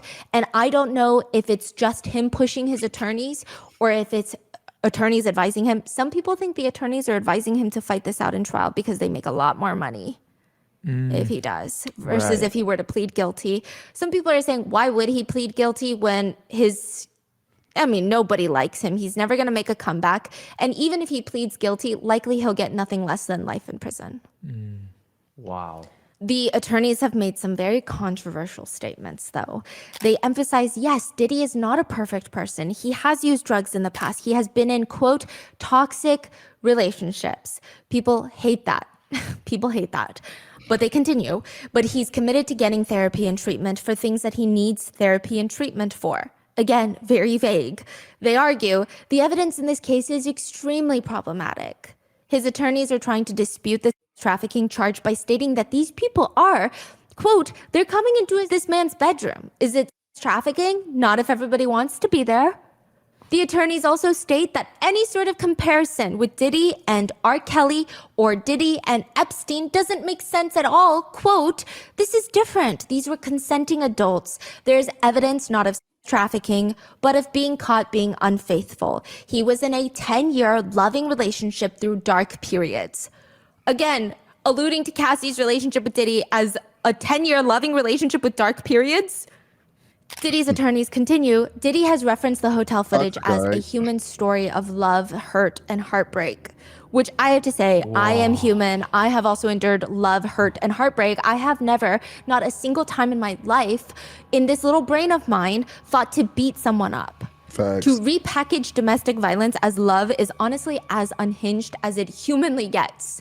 They continue to state he came to New York to basically engage the court system and start the case. And it will start today, and he's going to plead not guilty. He's going to fight this with all of his energy and all of his might and all the full confidence of his lawyers. He is dealing with this head on the way he has dealt with every challenge in his life, which is such an interesting moment for a motivational insert. One of his attorneys, Anthony Rico, states that Diddy is going to make the best of a difficult situation. Dr. King. What does that mean? Martin Luther King. Whoa. Dr. King called it the law of unintended consequences. Sometimes the more you push a person down, the stronger they get. Recently, Diddy's attorneys have accused the U.S. government of leaking evidence to the media, including the hotel footage with Cassie. His attorneys state that they demand an evidentiary hearing to investigate, quote, government misconduct in connection with the leaks. They state that the alleged government leaks, quote, have led to damaging, highly prejudicial pretrial publicity that can only taint the jury pool and deprive Mr. Combs of a right to a fair trial. They state the hotel video is the most egregious example of the alleged misconduct by the government, stating one of a long and documented history of leaks and false statements made with one purpose: to savage Mr. Combs' reputation prior to trial. The leaks have resulted in damaging and highly prejudicial media coverage, particularly sensationalizing the investigation and involvement of Mr. Combs' family. Along with that, the attorneys have requested government agencies, including the Department of Homeland Security, the one that raided his homes, to reveal emails, documents, records related to the alleged leaks, place a gag order that bar government personnel from disclosing case evidence or investigative material or even making statements, really, prior to the upcoming trial. They are so scared. Yeah, They're yeah. like, please don't say no more. Don't let them see anymore. Yeah. The prosecutors firmly deny such accusations, and a lot of people who have worked with the feds or have worked as a federal agent prior, they say the feds don't play with stuff like this. Like, the feds are the last people to leak stuff. I mean, maybe you could talk about your local sheriff's office. You could talk about state government. The feds do not play, because when the feds bring a case against someone, they're not jeopardizing anything. They're here to win. Like, these feds do not play. They're not going to do something like leak a video so that the whole trial can get thrown out. They're not dumb. I see. Is what a lot of people who have worked with the feds say. The prosecutors also firmly deny the accusation. They state the government was not in possession of the video before its publication by CNN. There is thus no factual basis for the defendant's claim that the government leaked the video to CNN, essentially arguing, how can you leak something that you don't have? On top of that, the prosecutors are this is like a bit of an exaggeration, but they're like coming from the man who's doing a full interview with TMZ because the defense attorneys are saying the prosecutors keep making statements to the public and it's not making our client look good. It's like interfering with his right to a fair trial. And the prosecutors are like, Mark, didn't you just do a full interview with TMZ? They argue he basically accused the government of running a racist prosecution, which, okay, Mark stated, I think these are the statements that the prosecutors are alluding to. He stated, "We are disappointed with the decision to pursue what we believe is an unjust prosecution of Mr. Combs by the U.S. Attorney's Office. Sean Diddy Combs is a music icon, self-made entrepreneur, loving family man, and proven philanthropist who has spent the last 30 years building an empire, adoring his children, and working to uplift the Black community. To his credit, Mr. Combs has been nothing but cooperative with the investigation, and he voluntarily relocated to New York last week in anticipation of these charges. Please reserve your judgment. These are the acts of an innocent man with nothing to hide, and he looks forward to clearing his name in court." He also tries to dispute the trafficking charges. It's a shakedown of a successful Black man. And they state that the federal agents are investigating him for sexual misconduct as, quote, a last vestige because Diddy's businesses are fine and he pays taxes. Yeah. So the prosecutors are like, you accused us of being racist. We didn't leak anything. So that is a crazy, like, I wonder if they didn't leak it, then who did? Yeah. And how much like pools and how many like powers or whatever is being, I don't know. It's really fascinating. Yeah, there's so much going on. Side note, it seems like there could be a lot of strategies at play for accusing the government of leaking the video. One, it could get thrown out as evidence in the trial. So the jury could potentially not be shown the footage of him beating Cassie. However, I feel like there's going to be lots of other evidence that they will be seeing. Two, the lawyers could argue that this compromised his right to a fair trial and alleged prosecutorial misconduct, which would be a violation of Diddy's rights, which could potentially help it with a change of venue to be outside of New York or other accommodations. Like they could call for an evidentiary hearing, which the judge may grant to the defense to investigate the alleged leak, which could delay the proceedings, but potentially it would reveal more information to the defense attorneys about what the prosecutors are building their case on. Because they get some privy information like emails and communications between the prosecutors. Or in extreme, highly unlikely in this case, it could lead to a dismissal of the charges entirely, which is very highly unlikely in this case. Or it could just be a public play. Accuse the government of leaks, just cast a shadow of doubt on the integrity of the government, on the integrity of the judicial system. Just plant a seed in people's minds. It could be any of those. Right. It appears a lot of things are going to come to light during the trial. For example, Howard University had awarded Diddy with an honorary degree in 2014. But with all the new allegations, they have unanimously voted to rescind the degree. So they're like, we take it back.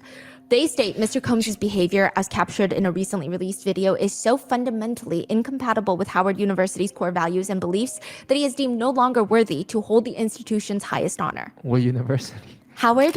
Oh. Which is actually where he went. Right. Yes, and what's so interesting is that Diddy did actually attend Howard, and in a Rolling Stone interview, they found a bunch of his former colleagues and peers, and they said that they could see his controlling and abusive side since way back when they were college kids. He was well known on campus before he was known as Diddy. They said that he was just the guy that threw insane college parties. He would drive a convertible around and pass out flyers to his parties. They were iconic.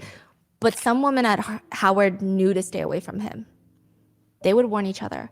One woman said Diddy would caress her back and kept asking her to meet his friends. Another woman essentially states, I didn't even go to his parties, but he tried to cut me in line in the cafeteria. And I said, that's not acceptable behavior. And he just, quote, flew off the handle.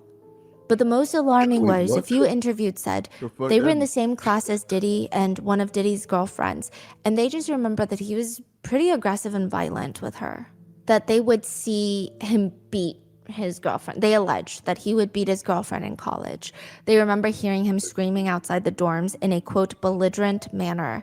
And once the dorm mates were told, Puff is out there crazy. He's just like beating his girlfriend. And nobody say So if nothing. he was acting like that in college, in front of all of his college classmates, people say, I mean, he's a narcissist. He thinks he can explain. He actually wants a trial at this point. Another just writes, given his level of arrogance, he would probably enjoy a trial and watch everyone go down with him. I think he wants to see these victims cross-examined, especially Cassie, because it can be very traumatizing. But you say like the whole thing right now is gonna be private, right? The trial. The trial is, it's in Please, federal court. man. So federal cases, they don't allow in cameras and they allow Oh, in a very man. select group of press and family and the public. So like you would have to either queue in line. Sometimes you would have to get press badges to get in. Like this one I think is going to be highly regulated. It's not going to be live streamed on, anywhere. Yeah. It's going to be a very, very intense trial. Federal prosecutors are known to be absolutely ruthless. Typically, I mean, take that as you will. And they've made statements that they might not even be done with Diddy on these charges alone. Additionally, there's conversations that there might be further weapons and drug charges tacked on to the long list of accusations and charges that Diddy will be facing in court. Because you remember there were the assault rifles found in his Miami home? They were found with the serial numbers defaced, which you're not supposed to do. It is illegal in most jurisdictions because it makes it really hard to trace the weapon's origin and ownership history. Why would you not want that traced? Also, the fact that the rifles are disassembled, experts say, strongly suggests deliberate attempts to evade detection and law enforcement, which could be viewed as evidence of criminal intent. It seems like Diddy's attorneys suggested that it belonged to Diddy's security detail, but the prosecutors hit back. I don't dispute that Mr. Combs has used armed security, but it is incredulous that armed security in a professional security company would have defaced AR-15s and store them in pieces in the defendant's personal closet. That is just absurd. It's also said the defendant, Diddy, tested positive for ecstasy and or other drugs. The prosecutors state they may file and bring a superseding indictment, meaning more potential charges, once all the data from the seized devices are extracted, which has been reported, like I said, 100 devices with 90 terabytes of data on there. 90 terabytes is a lot of data. Now, just to be clear, there could be years and years of music. There could be all of the security footage from his home that just was never reset or replaced or deleted. Nigga, There's do no y'all know how much indication that 90 terabytes of terabytes data in is all space? nefarious, but just to give you an idea of how don't much think is y'all on there, understand. that's about 18,000 movies. 22 and a half full-length movies or about 45 hours of video content or 18 million songs. Wow. It's a lot of He damn data. sure don't got A lot to 18 sort million. through. That's what I'm saying. He ain't got 18 That million. is all movies, hours and hours of footage. And he don't got 18,000 movies. That nigga got something else in that motherfucker. No, he got movies, all right. It ain't your typical movie, though.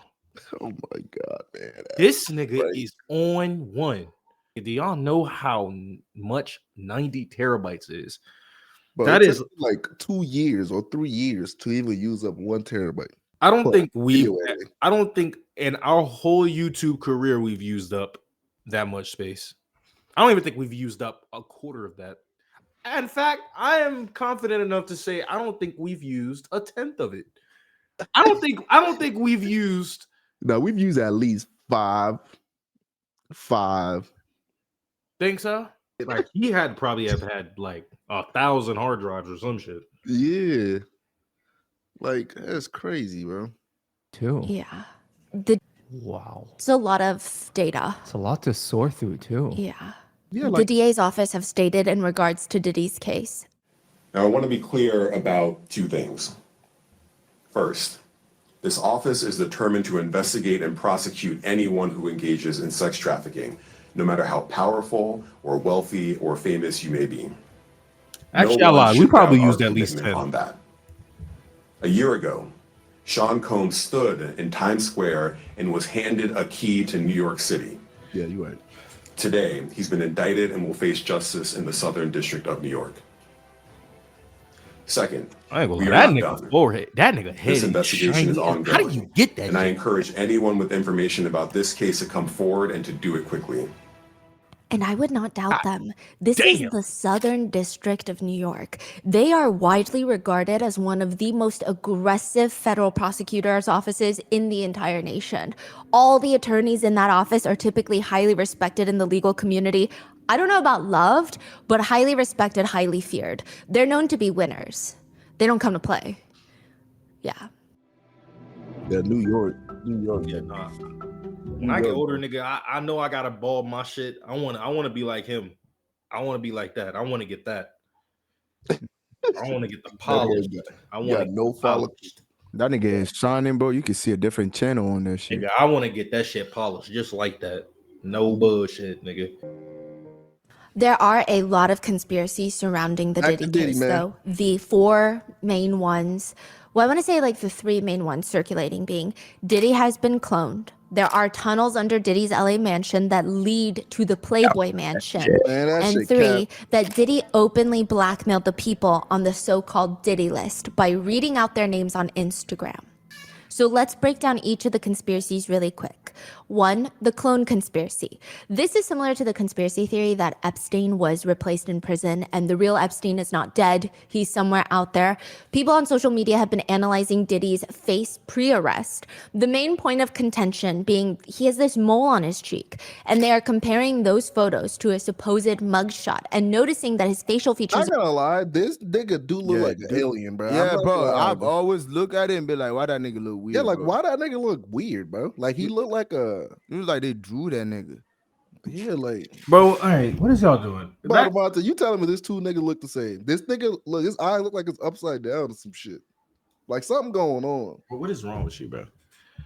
Oh yeah, and that mole and right the there, nose. Look at the like, nose. Come on, though. Why is it like that? What happened? Like Did he get his nose? surgery. It's probably surgery. Surgery. Look at his nose, nigga. The one nose is big, the other one is small, nigga. Yeah, that is true. I ain't see that. Yeah, they got a fat ass nose, and the other one like he put a fucking clip on his shit. The photo's fake. Oh, it's fake. Oh, okay. Makes sense. Okay.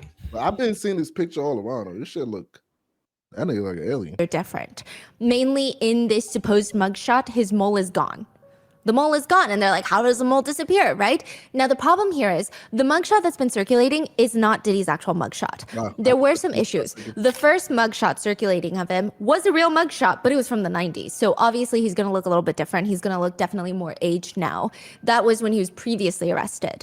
The second mugshot of him circulating is not his mugshot. His mugshot from his 2024 arrest has yet to be released. Are you saying it's an AI photo? I don't know if it's AI. I don't know if it's photoshopped. Oh, that's Photoshop. Wow. Yeah, that is not. I'm sure you already know exactly what mugshot I'm talking about. Yeah, Yes. I've seen it, but that's not a real photo. Wow. No, yeah, which generally mugshots are public record. So this is where people are like, it has to be his mugshot because why isn't his mugshot out there? Authorities in certain jurisdictions are becoming a bit more cautious about releasing mugshots due to the privacy concern about potential reputational harm prior to a trial. So to make the conspiracy even deeper, Diddy's private jet has been reported to be operating and flying around the world, making various stops in places like New Zealand.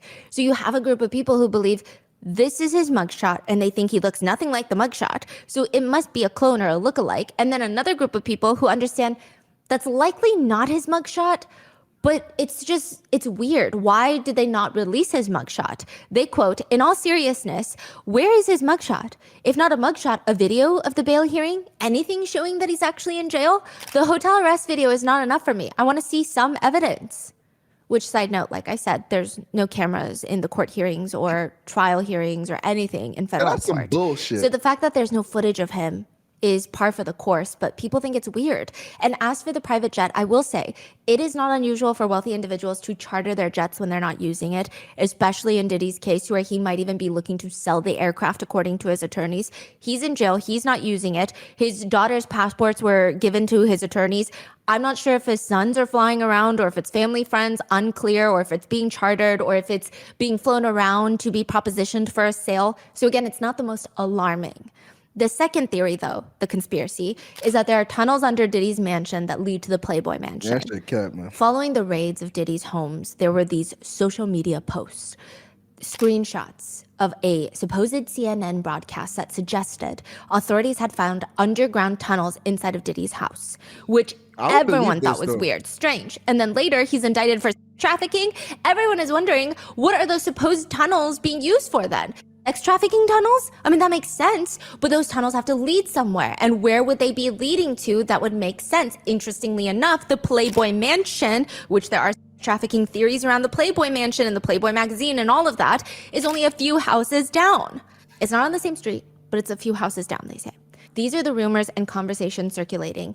And for years, there have actually been rumors that there are Playboy hidden tunnels under the Playboy Mansion. And now Diddy's house allegedly has tunnels?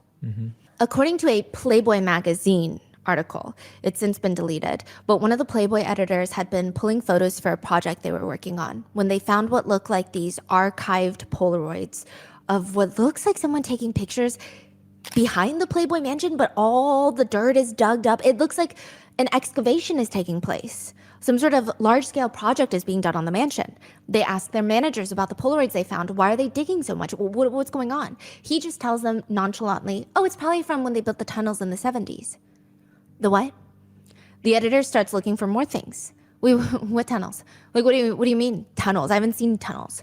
Sure enough, they claim that they found blueprints of tunnels that connect the Playboy Mansion to other wealthy homes in the area, in the very wealthy billionaires row of Los Angeles.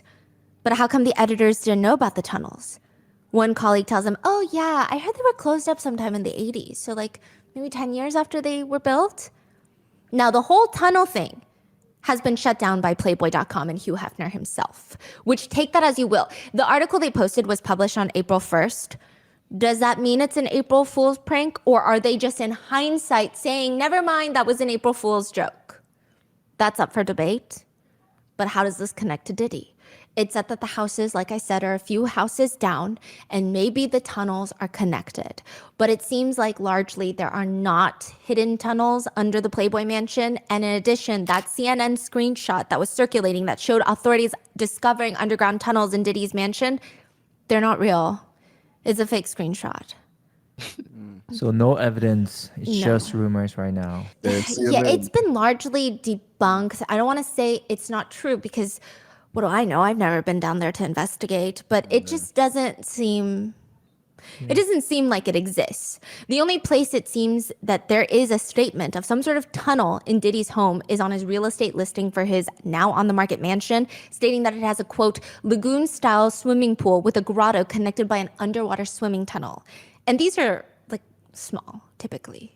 And they're fun pools. I see. So as for right now, it seems like this conspiracy is not verified and or true and is likely false.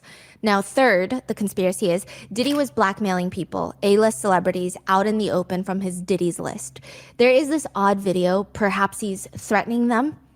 He's sitting in front of the massive metal Kim Porter bust of his LA mansion with this young boy in his lap, and he starts listing names from a paper, and the little boy starts yelling those names out. Drake. Jennifer Lopez, A-Rod, Will Smith, Alicia Keys, Justin Bieber, Kevin Hart, Mark Wahlberg, Snoop, DJ Khaled, Chris Brown, Naomi Campbell, Jessica Alba, Usher, Demi Lovato, Diplo, Cara Delevingne. The conspiracy being, these are all people on the Diddy's list that he is now blackmailing out in the open. He's telling them, hey, stay in line. But it has been debunked. This is the list of all the people that were going to be part of his online dance-a-thon during COVID to raise money for charity, which did in fact happen. They Online what? Dance-a-thon. What's that? They dance on live stream for charity. Oh. And they all got on camera and danced on live stream with Diddy. So they were like live streaming with him. So they didn't go to his house or anything. Quarantine. Regardless, people are heavily spreading and side-eyeing this video and the list of names. Now, I do want to mention before we head into the so-called Diddy's list, even the term Diddy's list has been penned by social media users.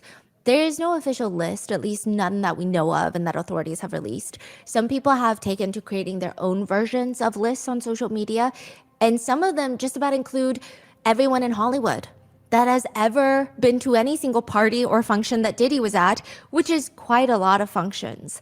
I think Diddy was an unavoidable connection in the industry. People wanted to be around him. They wanted to party with him.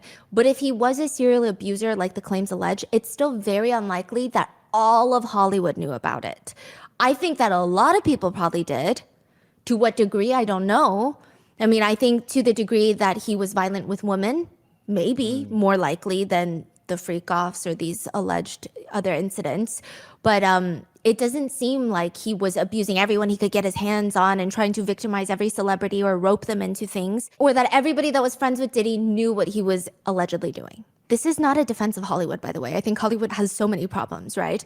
But I just don't think every single person in Hollywood knew, was complicit, and participated. The authorities have not stated that they are looking into anyone else. None of these people, at least to our knowledge, have been questioned, investigated, or charged.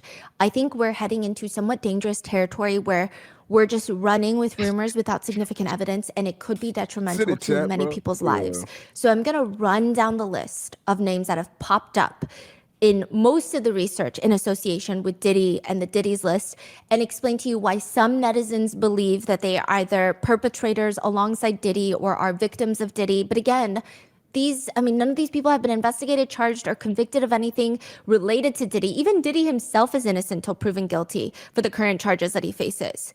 So this is just me recapping online discourse that you can find online. I'm not taking one side or the other. I'm just trying to present all the sides. The first being on the list, Ashton Kutcher. There are a few pieces of media and backstory on why people think Ashton Kutcher is connected to Diddy. He was pictured at many of Diddy's white parties, going as far to host one with Diddy. He has a long-standing friendship with Diddy. I will say Ashton Kutcher, the pieces of media that are being dug up and found and reposted, it's definitely weird. Yeah. I mean, that's all I can say. It's weird. At the 2003 MTV Movie Awards, Ashton and Diddy are presenting the award for the best villain. Davy Chase, who played the little girl in the Ring movie, she was 13 years old, I believe, at the time of this award. She wins the award, comes onto stage where Ashton Kutcher hugs her, Diddy's kissing her cheek, which a lot of netizens don't like how they constantly feel the need to physically be in contact with this little girl that is not like a family member. It's just kind of weird. People are stating, right? But you get to make your own decision on that. Later, though, this is the weird part. Backstage, Diddy asks this little girl if she's coming to the after party. But the way that netizens believe that he is looking at her is very bizarre. So he's not even trying to play into the, oh, you're 13 in Hollywood. It's not like, are you going to come to the after party? Parents need to come with you. It's not even like that. It's like he's sipping his drink and peering over his sunglasses at her. People thought it was very predatory looking. She just nods her head, and he says, yeah, about her coming to the after party. Coming to the after party tonight? Yeah! Which right now, there is a lawsuit against Diddy that he allegedly essayed a 13-year-old girl at an awards after party, which, just to clarify, this is not Jane Doe in the lawsuit. The timeline and ages don't match, so I'm not even insinuating that. But netizens believe this clip now feels very sinister, given the new lawsuit. In 2008, the two of them, Ashton Kutcher and Diddy, were on the Late Late Show with James Corden, where Ashton said, by the way, if you're a single man, like there's probably no greater human being in the world. This is 20 years. If you're a single man, there's no greater person in the world than Diddy to hang out with. Yeah. Whoa. In a Hot Ones interview in 2019, he's asked about Diddy's party stories by the amazing host, to which he responds, yeah, wow, okay. I've got a lot I can't tell. This is Ashton Kutcher. He looks like he starts thinking about them, what happened at the parties, and he says, I'm like cycling through them right now. We became fast friends. We used to hang out, watch football together. It's just kind of an odd clip. Then there are the allegations swirling that Ashton and Mila Kunis were breaking up, divorcing recently. To which one alleged source states, Ashton has no involvement in any of this. He doesn't even belong in this conversation with Diddy, because people are saying, if they're going to break up, why would they be breaking up right now? They have children together. Is it because Diddy was arrested? Is it because of all this Diddy stuff that's going on? So does that mean he's involved with Diddy? Because why else would she break up with him? So the source says Ashton has only seen Diddy in a handful of social and business events, all of which have been documented by the media. But some netizens disagree. Some netizens even link Brittany Murphy's death to Kim Porter and Diddy. So if you recall in part 2, Diddy's longtime girlfriend and mother to his 4 children, Kim Porter, died of pneumonia. Many netizens and even some family members have been hinting that they should have a second investigation into Kim Porter's death. But netizens also pointed out that pneumonia is not the most fatal condition. I'm not saying it's not fatal, but netizens are saying as long as you have access to high quality healthcare, you don't have a compromised immune system, and you are otherwise young and healthy, which by all accounts it seems Kim Porter was, The way she passed was just weird to netizens. Side note, Brittany Murphy is Ashton Kutcher's ex-girlfriend. They were dating a while. Ashton was publicly seen often with Diddy and with Brittany Murphy. So they all clearly had some sort of working relationship or friendship, it seems. Brittany Murphy passed away from pneumonia as well. After she and Ashton break up. She's remarried at this point. Interestingly enough, her husband passes away from pneumonia a few months later. There's a lot more to their deaths. Her husband was allegedly friends with a personal trainer that was friends with Diddy. There's some other connections there. There's a lot. The part that people are focusing on right now is Brittany Murphy was connected to Ashton Kutcher, Kim Porter was connected to Diddy, and both women died suspiciously, in some people's opinions, at a relatively young age from pneumonia. And the coroner who did their reports after their deaths are the same person. To be fair, they were both in LA County, so it makes sense. But some people think it's very strange. The theory goes a step further. Netizens have stated that if you look up baby oil, and if it's harmful to you by ingestion, it's usually minimally toxic. So it's minimally toxic if you ingest baby oil. But if you accidentally breathe baby oil, you could get serious complications called aspiration pneumonia. I don't know if this is a solid link. I will say the theory goes really, really deep. There's a lot more that netizens have been pointing out, but I think that would warrant a whole new episode into Brittany Murphy's death and the death of her husband, because there's just a lot.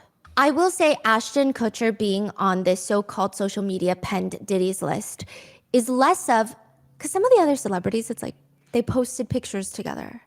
They said we're besties, right? And it's kind of like, okay, well, we don't really know. Ashton Kutcher, I will say, does have a shady history.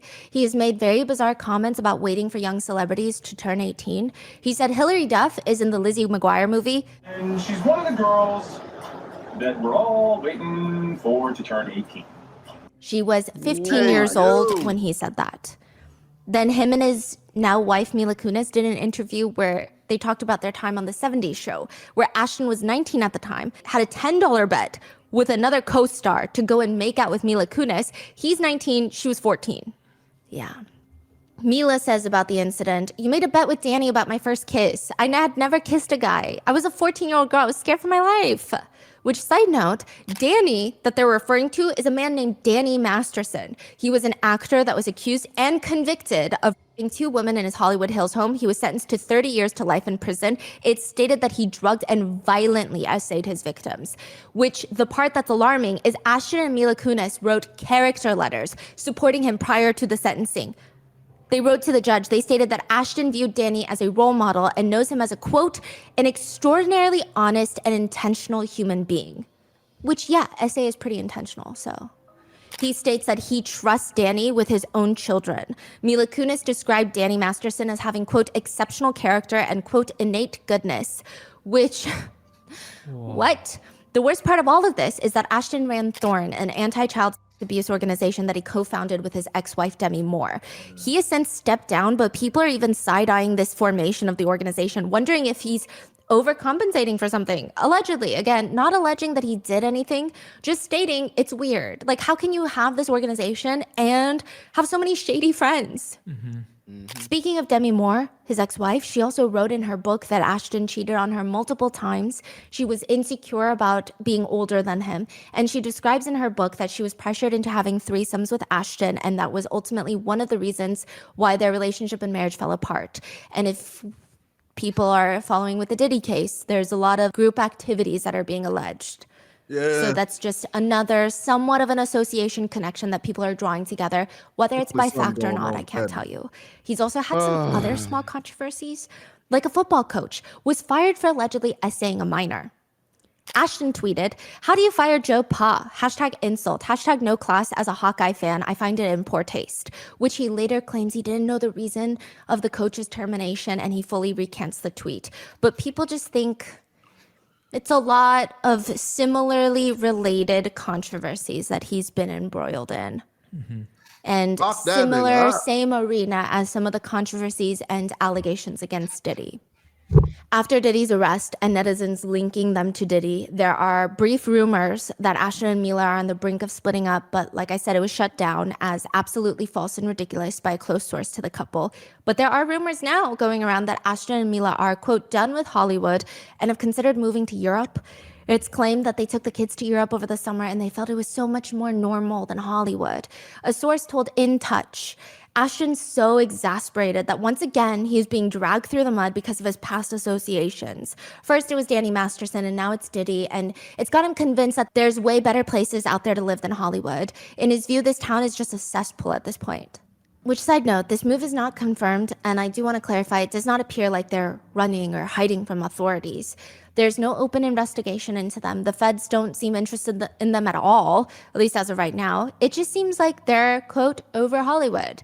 However, netizens are having a field day with that statement, writing, they make it sound like Hollywood set them up. They chose to write letters defending and supporting a rapist.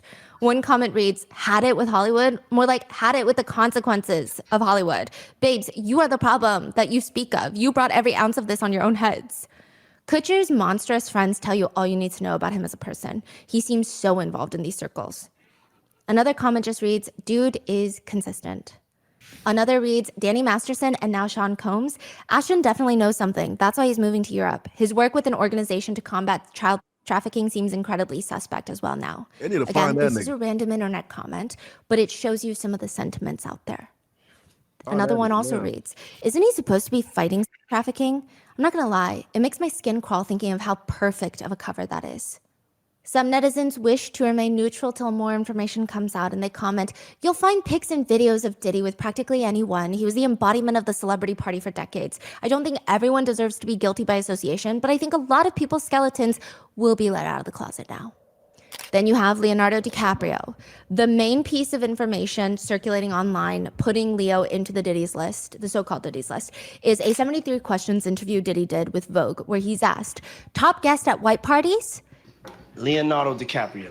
And with Leonardo DiCaprio's penchant for only dating young women, some social media netizens did not appear surprised by the association. Now, just a reminder, there are a lot of pictures of lots of celebrities at white parties, including Leonardo DiCaprio, but it does not mean that they knew something that we didn't know. Then there are rumors that Leonardo DiCaprio was fleeing the country since Diddy's news emerged, but that has turned out to be false. One source close to Leo states, Leonardo DiCaprio has nothing to do with any of this. He attended a few of his parties back in the early 2000s, but literally everybody did. They were not freak-offs, they were big house parties. Leo was at the start of his career at the time and has moved way past his partying days.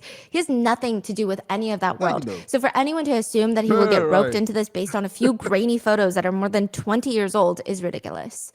To which many netizens agree, though some are still not fans of his dating tendencies. They write, I'm all for tracking down criminals, but getting a photo taken at a party in broad daylight is hardly evidence of wrongdoing.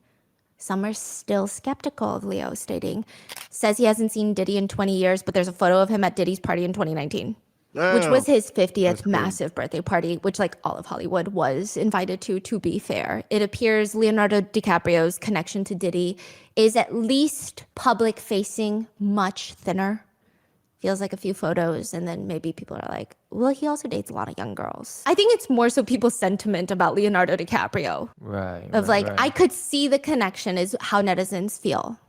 But I couldn't find a lot of concrete pieces of media connecting them.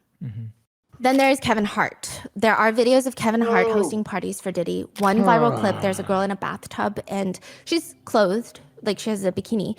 And in the bathtub, her hair catches on fire on one of the nearby candles, which I think people were upset about. Because regardless of Kevin Hart's supposed friendship with Diddy, they write, notice how a woman's hair is literally on fire and instead of helping her, Kevin Hart moves away and asks if the camera caught that. What a moment to show blatant disregard for the lives and safety of individuals there. Wait. This is what kind of context is the video?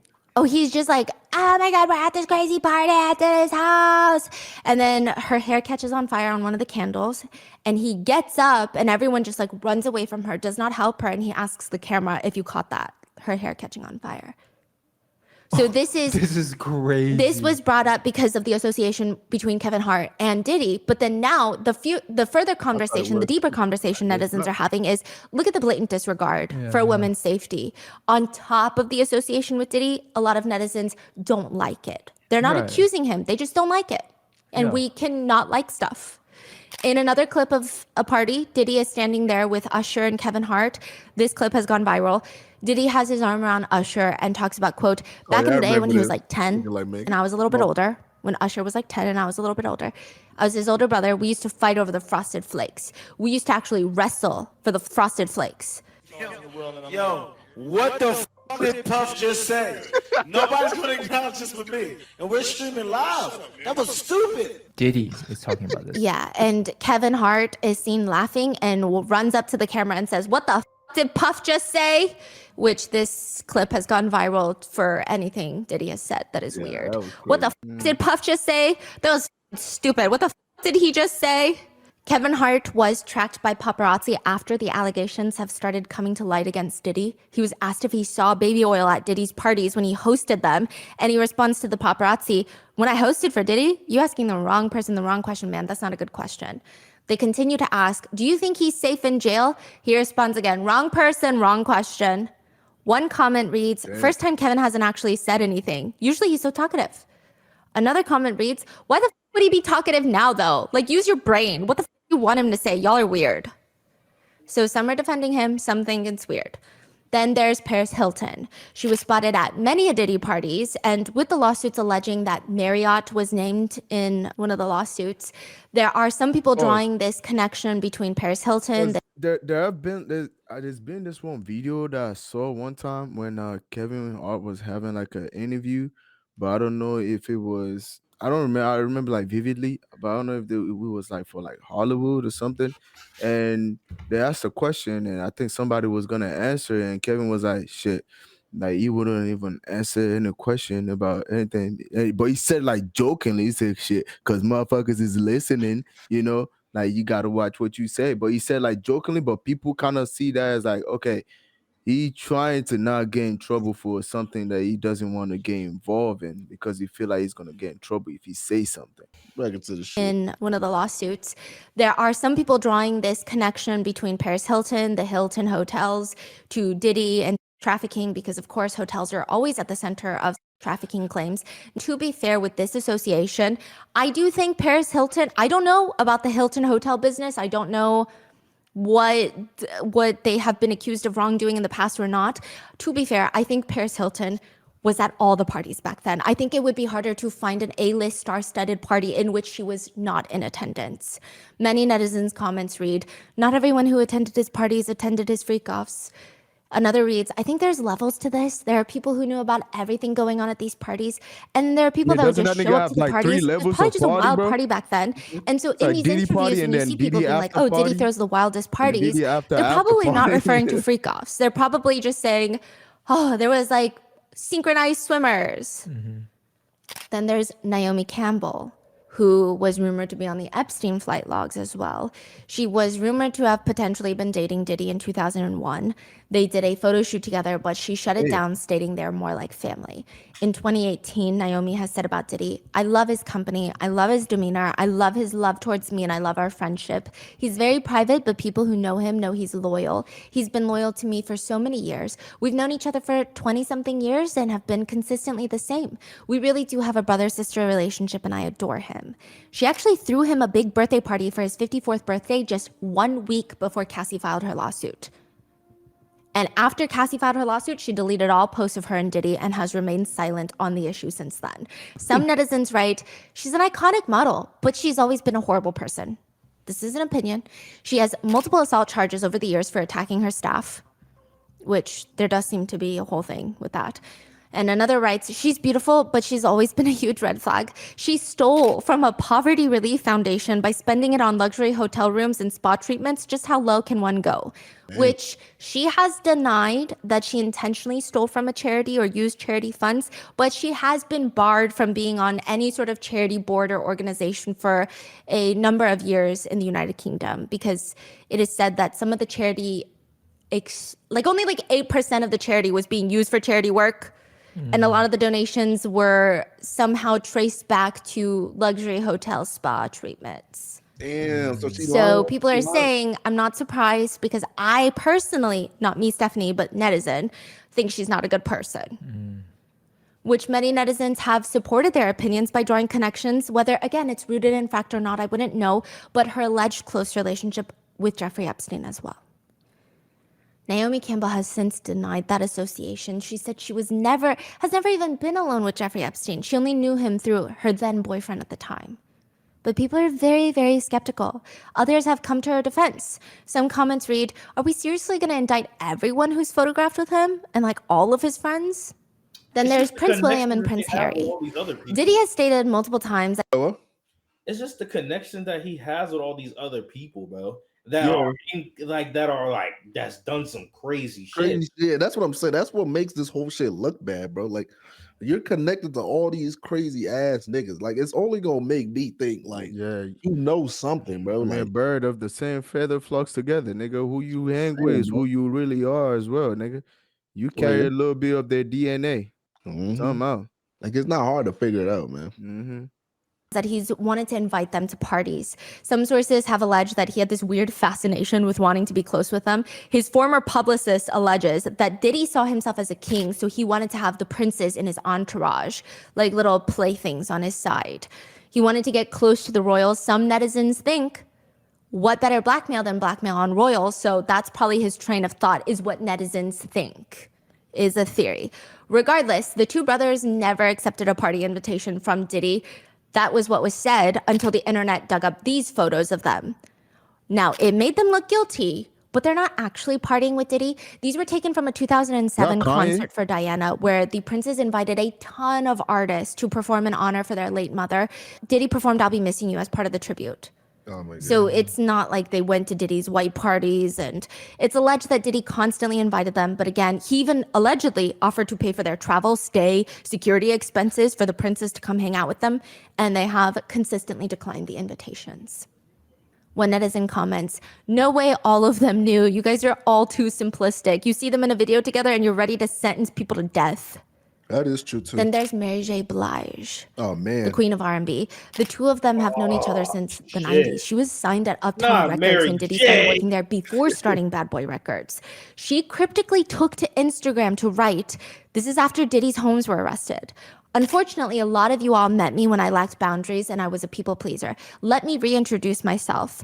I burn bridges as needed. Which felt like a statement against Diddy, but I don't know. But she has been spotted at many of his parties, and some netizens believe that she appears to be under the influence of substances at these parties. Damn. She said, I burn bridges as needed? Yes. What does that So, mean? I don't know. Some netizens have taken it as far to say she's working with the feds because she's known him for so long. But that is a crazy allegation to make that I'm not making, but I'm just saying. Then Ellen DeGeneres, who is, like I said, very flawed, very controversial in her own right. But in this case, netizens allege she was way too close with Diddy. She had tweeted previously, happy birthday, P. Diddy, Puff Daddy, Sean Combs, or as I call him, Cuddle McSnuggle stuff. And you really don't need to know why. Which people are now saying, what did you mean by that? Some point to a fake relationship. They point to when Diddy. Mean by that? Yes. So tell me about your birthday party. Am I invited? He responds, yes, you're definitely invited. I invite you to all my parties. You just haven't seemed to show up to them. But others point out the rest of the interview, she starts asking him around what time the party starts. And Ellen states she expects them to start around midnight, to which he responds ominously, no, that's a different type of party. And we'll have the top 2 floors of the hotel where it will carry on. And then it will carry on there? Yeah. Mm-hmm. I mean the after party. Mm-hmm. No, I know about them. Some netizens believe she might I know about them. so she does not attend them personally. Which parties is she referencing? Then we have Meek Mill. Meek Mill has been named in the so-called Diddy list, which has focused on these few points. One, Meek Mill has always seemingly been close friends with Diddy. And Gina, Diddy's ex-girlfriend, remember in the podcast, she stated that she was beaten by Diddy after a Meek Mill birthday party because she reached over and shook Meek Mill's hand. Yes. So it does seem like they are close friends. That's not me saying that Meek Mill had seen the violent behavior. She never alleged that, but I'm just saying. Now, it does seem like they are close friends. And two, there are photos of them in matching outfits at a party. Could be a coincidence, could be besties. 3, there is a video of Meek Mill floating around in Diddy's pool sunbathing, and Diddy is recording him saying, damn, you doing it, man. You deserve it, daddy. You putting in that work. Proud of you. I love you. You said daddy. Doing it, man. You deserve it, daddy. You putting in that work. Proud of you. I love you. Wait. Call that nigga daddy, bro. I know he felt uncomfortable with shit too. Like, come on, man. But it don't make it any better that he's floating in the pool like that either. Like, why are you floating like that in the pool? Like, where you could have at least like, yeah, all right, thank you, dog, thank you. Type shit. Deserve it, daddy. You putting in that work. Proud of you. I love you. Man, you doing it, man. You deserve it, daddy. You putting in that work. Proud of you. I love you. Wait, what's going on? Meek Mill is swimming? Yeah, and Diddy's all like, proud of you, daddy. Recording him? Yeah, and so I guess with the questions of Diddy's sexuality and Diddy calling Meek Mill daddy, and they have that close friendship, people think perhaps there's more. And lastly, Bro, like if y'all best friend, you're not calling your best friend daddy. Daddy, like, ain't no way. Like, bro. come on, bro. Unless you playing around or some shit. Bro, he dead ass, bro. Yeah, unless you playing around, but nigga, that nigga dead ass, bro. You deserve, and that nigga Meek Mill right there, like, yeah. Man, Devontae, Yeah. if I was to say that shit to you, but how you gonna feel, man? Without playing around, bro.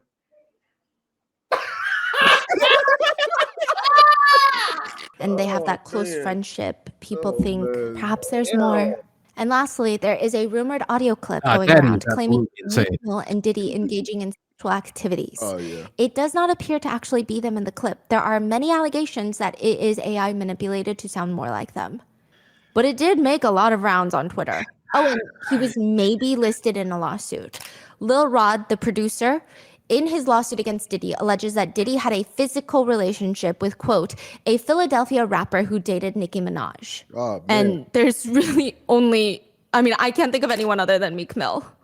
Meek Oh, Mill man. has since responded to the allegations. Well, I guess the rumors. Wow. And he says, I want to hire an investigative team, 100K cash to find out every It's a response. It's a involving response. Meek Mill name to Diddy case. I also want them to look at who is powering the media involving Meek, anything to do with this guy. Something's not right. He continues on Twitter, the streets right, know what's up something with right. me. That's not the case. We talking about the business side. Somebody powering these bad campaigns with Meek Mill. Again, I got 100K for a thorough investigation of who's powering and how exactly my name is connected to this. He also states about how much he loves women, which felt a little bit odd to people. He takes to X, Twitter, and says, when I got a girl around me, I'm f***ing her twice a day. Ask some of your favorites. Pussy don't control me, but it's like a high. One love to the gay people, but that juicy pussy do it for me, smiley face. I ran red lights to get that feeling. Y'all weird on here. Like devils, LOL. One netizen comment reads, I too write long rambling screeds about how much I love women.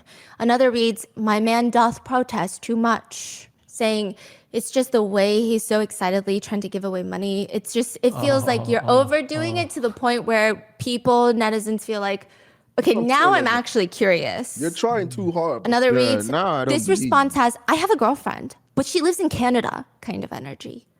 Another netizen comments, bro, all you have to say is, quote, no, I did not have sex with Diddy. You look guilty AF. Which I saying, think bro. if he's not comfortable sharing his sexuality, which I'm not saying that's the case here, but if he's not, then I think this shouldn't even be a conversation. But it seems like a lot of people are suspicious about him potentially being listed in Lil Rod's lawsuit. That's why. Because Lil Rod's lawsuit is basically, it could be inferred that perhaps he was a potential viewer, witness to other things. Then we have Young Miami of City Girls. She and her cousin were listed in Lil Rod's lawsuit against Diddy. Young Miami was in a relationship with Diddy prior to his arrest. They attended the 2023 Met Gala together.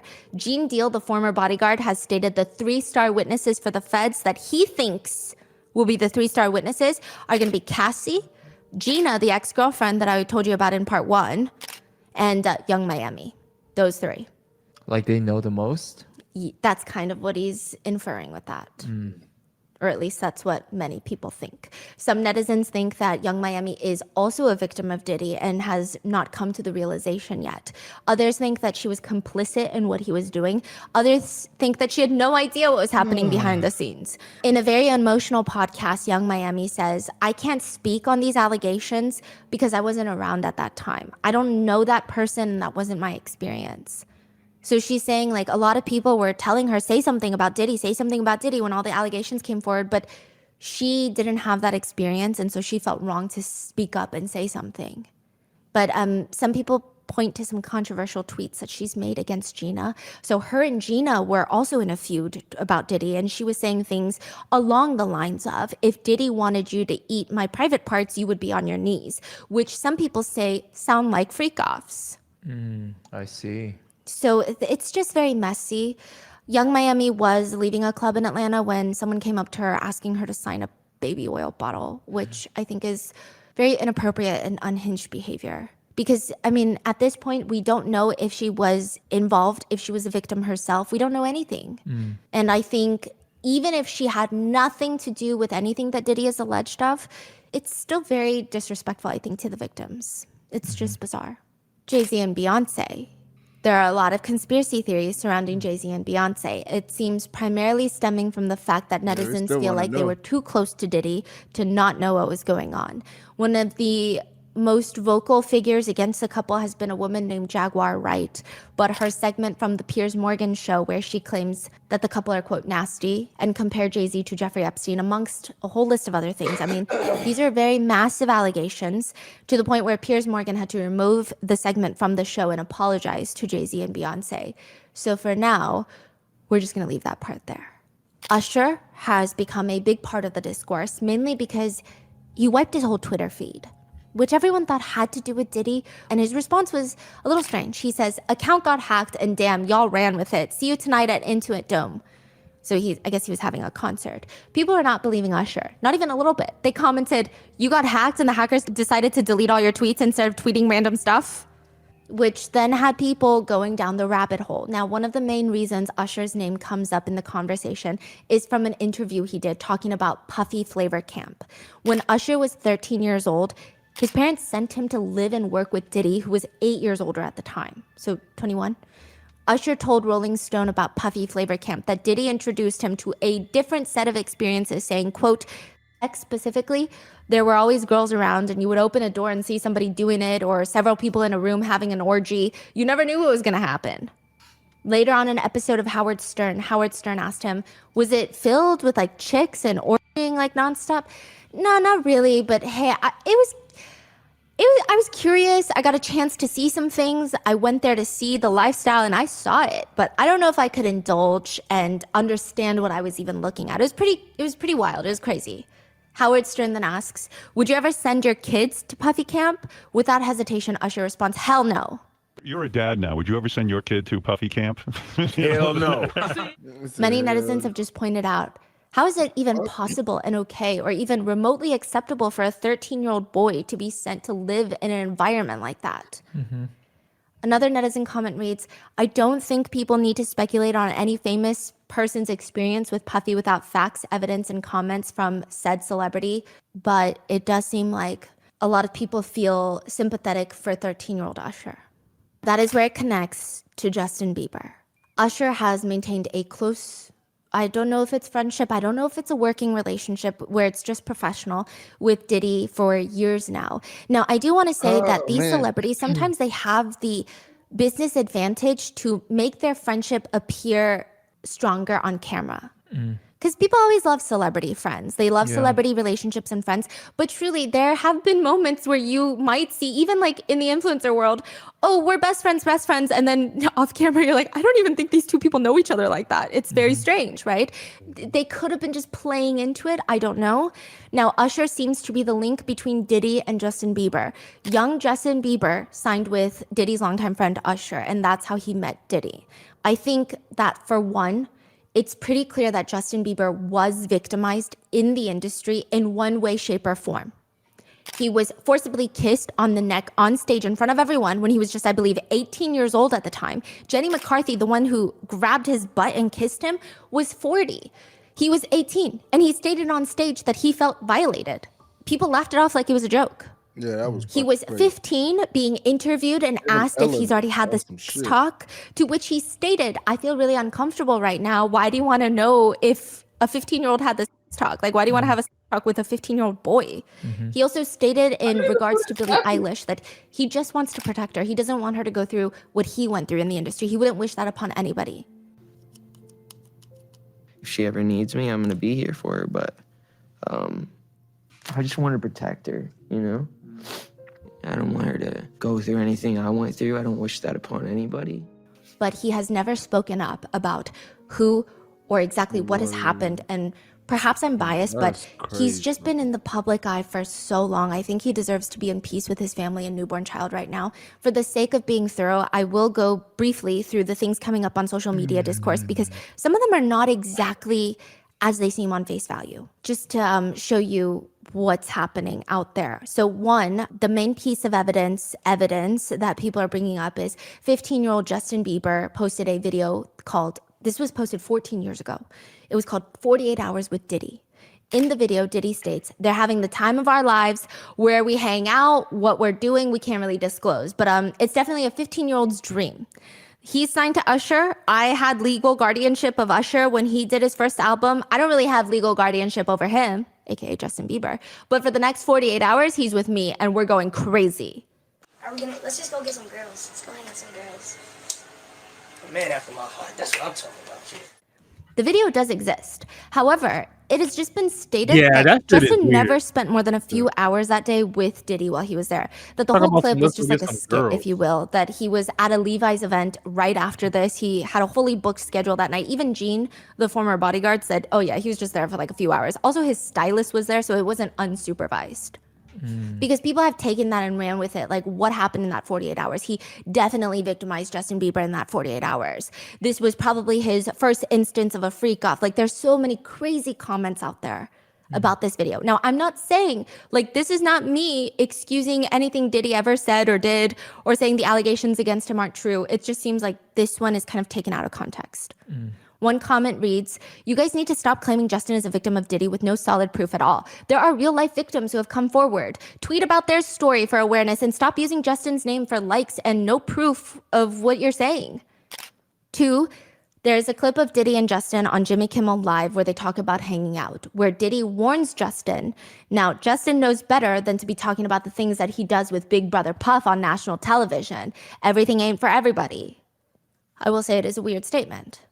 3, in a video, Diddy is asking why Justin Bieber hasn't been in contact after he's selling out arenas, to which Justin responds that he knows Diddy has been trying to get in contact and offers to give Diddy his number and gives him the number 555-555-5555. Beyond the creepiness of Diddy in the clip, it has been pointed out by Justin's fans that it indicates that Justin hasn't been in contact with Diddy, which again, I'm not here to say that Justin was or was not victimized by Diddy, but a lot of Justin's fans are saying the conspiracies pertaining to him and Diddy has spiraled out of control. Like, things are just getting weird. And then people are pointing to the fact that Justin Bieber was seen at Diddy parties, but again, all of Hollywood was at these parties. 4, there's another clip where netizens have said it appears that Diddy is feeling to see if Justin Bieber is wearing a wire. He's tapping his chest, which is typically where a wire would be if the feds are trying to listen to you. But again, these are people's speculations and intentions and feelings in a video we don't know. But some fans of Justin Bieber's have pointed out that they're bowing their heads and they're whispering to each other. Yeah. A lot of netizens have taken that and said, oh, I audio amplified it. And Diddy said something like along the lines of, I own your ass, or all these crazy things. But allegedly, Justin Bieber had posted this video himself with a caption about religion and stated that they were praying. They was praying. And 5, a big conversation is set around the Yummy music video that was released in 2020. According to many sources, Justin Bieber's potential self-promotion of the song Yummy was notably aggressive and extensive compared to his other songs that he's released, and in conjunction with some of the music video elements, they think it's very strange. He released several videos of Yummy, including animated versions, fan reactions, which he actually reposted promotionals on guides on how to stream the song, how to fall asleep while playing it in the background via Spotify. A lot of people at the time thought it was weird because he's already rich. It's not like his career is dying off. He's Justin Bieber. What's with this bizarre, aggressive marketing approach? It just felt strange. But probably the most notable part of the promotion of the song Yummy was he posted on Instagram a collage of babies and just wrote #Yummy as a caption, which everybody has a strong response to 5 years ago. The nicer comments read, looks like he's trying to promote his new song Yummy in an odd way, probably not realizing how the song title would look under pictures of babies. Others said he and his marketing team probably knows how it looks, which is why they did it, so people would start talking about it. Others commented at the time, he's posting pics of random babies and hashtagging it #yummy. It's gross. Am I too sensitive? That's gross, right? The song is literally about sex. Which, side note, when the song came out, a lot of these news publications have stated that it was written about his wife, Hailey Bieber, and allegedly Justin Bieber stated that himself. When the music video was first released, from what I can tell and remember, there were a small group of people, Justin's fans, primarily, who believed there was a way deeper message in the video, even in 2020 when it came out. So for a few reasons, the video premise they thought was odd. It did not feel like an ode to his wife. And two, there were clips of Justin Bieber breaking down on the set of filming Yummy. He was allegedly having anxiety attacks during the filming of it. He stated that he was, quote, in his head a lot during the filming and was just having an off day, which then led to people pulling it apart. They believe there's Easter eggs in the video. And I'm not saying these are not Easter eggs that mean something deeper. I'm not saying they are. I'm telling you this is the internet discourse. I will say all the other stuff with Justin Bieber, I don't think it's the best time or place to associate with him with Diddy when he himself has not spoken out against it and said anything related to the case. And there are other victims who have stated, I am a victim of Diddy and this is what happened to me. And to not let them have that space to be heard and to feel safe online is kind of interesting that people are doing that. But this music video, there are very interesting elements and aspects. So this is the main part I think a lot of netizens are pulling to. I've compiled to include a few of the details. So there are a lot of, quote, Easter eggs to break down in the song, whether it's just creative expression that Justin Bieber had nothing to do with, or he was the one that worked on it. We will not know until he says so. But these are the elements. The music video concept for Yummy appears to be a party for older, wealthy people, just based on their attire, based on their age, according to the video. Justin arrives in a pink hoodie. He finds himself walking through the kitchen to get to this large banquet hall where it looks like some sort of colorful wedding. You know, there's large tables of well-dressed individuals sitting around being posh. They're almost dressed over the top to seem very glamorous. There's a full orchestra up front playing cellos, violins. Some netizens have stated that they feel that even him walking through the kitchen is symbolism. He's not walking in through the front door. He is like a dish being served from the kitchen. Right when he enters the party, to his right is a young girl wearing a red bodysuit. Netizens have said this feels very significant. Just keep in mind, this red bodysuit is going to come up again, but there is a young girl who appears to be a minor wearing a red sparkly bodysuit playing the violin. Justin sits down at a table, and netizens have pointed out that everyone nearby is much older than him. They appear middle-aged. Everybody's already eating. He gets served this very interesting dish, which people have really dissected. It's a few pieces of bread with a cherry on top, and then another bread propped up against the other slices, so it looks almost like a shield for the cherry. For the first bit, it appears Justin Bieber is, to a degree, enjoying himself. Other netizens have pointed out there seems to be a point made with he keeps doing cheers and lifting up a tall glass of water with a lemon wedge in there. Like when he has that pile of bread in front of him, he toasts with the glass of water, and netizens state that the whole party atmosphere shifts when the food gets served, and it's all this unappetizing food. It's really gross looking food. You know those weird Jell-O cakes with vegetables? Looks like Jell-O mounds with just peas, green peas inside. There's rings of uncooked, like barely cooked, unseasoned shrimps around it, uncooked anchovy shrimps on top. It's nothing you would enjoy eating. But everyone at the table is served this disgusting food, and the only thing sitting in front of Justin Bieber now is not the food, is just a glass of pink liquid. So now people are connecting the drugging that was done at parties, or the alleged drugging that was done at parties, to this music video. Again, I don't know if this is a warranted connection. I'm just telling you, these are what netizens are pointing out. The others on the table have different glasses of martinis. So all these middle-aged people that are enjoying this unappetizing food, they have martini glasses, wine glasses. But another young man, also dressed in pink, does not appear to be a minor, but young, seems to be miserable as well. And there he has a glass of pink liquid next to the food that he's picking at. Now, side note, there's peas everywhere. There's a strong presence of green peas in the video. A lot of people think it could either mean P for pedophiles or P for P. Diddy. I don't know. Oh my God. I'm just telling you what's out there. Justin's sandwich is turned around to expose the cherry now, but people say it appears to be rotten now. The woman, eventually, in the middle of the music video, woman start coming out from under the table, and they're all younger women now, and they're all dressed in elements of white, which people have pointed out. The music video then switches the lighting from the overhead lighting, if you will, to the black light. So it almost feels like the party is starting. And what goes from regular lighting, everybody's wearing these bright colors, black light turns on, and the white becomes sharper, and people think it looks like a white party because everything looked kind of white in black light. Also, some netizens have pointed out that the girls that come out from under the table, they're like the only young ones. There's a lot of older women in the area, and then there's like the young girls performing with the musical instruments, and then these young girls come out later. Then abruptly, the party is over, and it's just Justin and a few people left to clean up the mess or deal with the after effects, is what some netizens say. He's alone at his table now. There is a red sparkly suit draped over the chair next to him, and that was the outfit the young girl in the beginning had likely been wearing. And it appears that she was a minor, so, you know, the connotation, if this is what the creative aspect is. At the end, there is an empty plate. The plate has a picture of younger Justin on there with the word yummy written underneath. A lot of netizens have said, quote, also if you sing it a certain way, it sounds like he's saying young me instead of yummy, and the lyrics make so much more sense. Some netizens have stated using pictures of himself when he was younger is a full circle moment to point back to the true meaning of the song.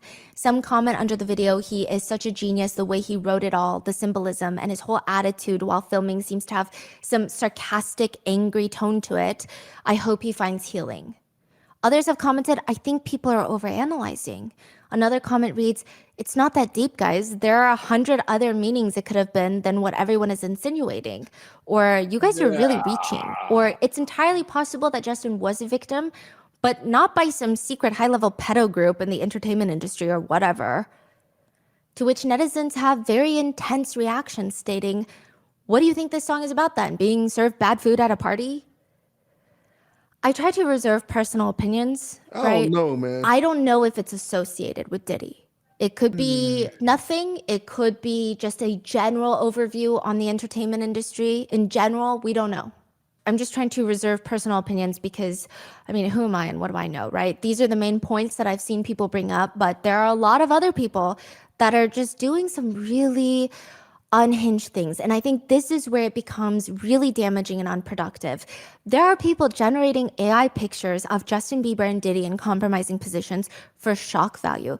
There are people memeing the situation. So when I was on Twitter and I was researching just to get netizen sentiment of even just a yummy music video, when you have people that are trying, I think in good faith, trying to depict the music video and see if there's something there that actually means something. I don't think that they do this with intent to harm anyone's feelings, but under them, in the comments, there's like these very memes of Justin Bieber and Diddy.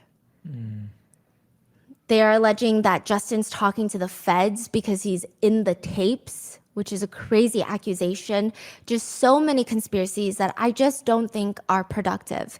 I think Justin can be a victim of the industry in some way, shape, or form. I think Diddy could have been a predator in the industry in some way, shape, or form, but it does not mean that Justin was a victim of Diddy's. And if he was, it's up to him to say that he was or not.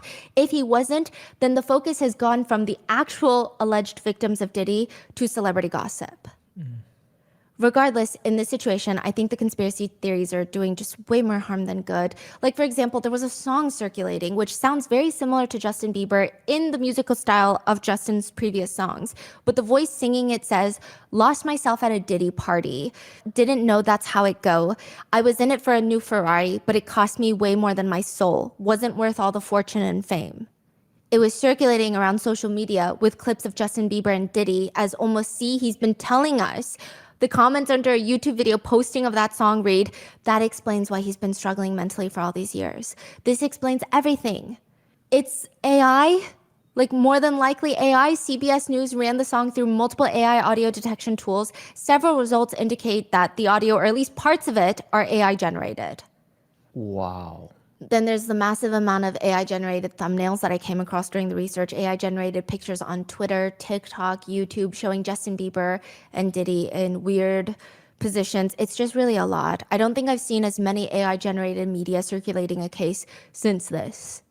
One think piece about the conspiracies about Diddy's case says, the discourse has lost the plot. The AI parodies and the tenuously evidenced theories only make it harder for people to know what to believe when victims need moral clarity and support. There have been some other conspiracies that have been swirling, which I'm going to go over super, super briefly. Just to clarify, this is not me stating that this is true or false. All I can state is I don't know if this is the best time or place to have these conversations without authorities verifying anything when there are actual alleged victims that are coming forward with stories that they feel need to be shared. I think like even when you just whatever you said so far, at least for me, now I kind of know what's conspiracy and what's AI. Like otherwise I would never know this. And you know. even when I was researching, the amount of anxiety because people just be posting whatever saying it's fact. And I'm like, okay, I had to cross-reference, try to fact-check as much as I could, but certain things, like I could only fact-check through like Justin Bieber's fan accounts that have been around for a decade, because it's like, the mainstream media isn't writing about this a decade ago because it wasn't news back then, right? So it's very hard to try and find what is real, what is not. And it is kind of scary about the whole AI aspect. Yeah, AI. But there are some that shit would conspiracies drive you online. Like I crazy. said, I think it's just not the most productive right now that Diddy might be connected to more deaths in Hollywood. One conspiracy theory alleges that Diddy had something to do with Aaron Carter's death. A viral tweet alleges that Aaron Carter was among Diddy's list of victims, and that in 2022, Aaron Carter allegedly had plans to speak up about Diddy and his parties, soon after he passed away. For those unfamiliar, Aaron Carter was a child star on Nickelodeon. His first debut album for music was released when he was 9. He passed in 2022. He was found in his bathtub. The cause of death was the effects of drugs found in his system, which led to him drowning in the tub. The theory is that Aaron Carter, quote, this is a comment, Aaron Carter was killed right before he was about to expose what happened at P. Diddy's trafficking parties, where he was a childhood victim of drug abuse and Aaron Carter released albums under Sony Music Group Entertainment, which is a parent company for Diddy's Bad Boy Records. Some netizens have pointed to Aaron Carter's last tweet saying, yo, Kanye, let's talk man to man.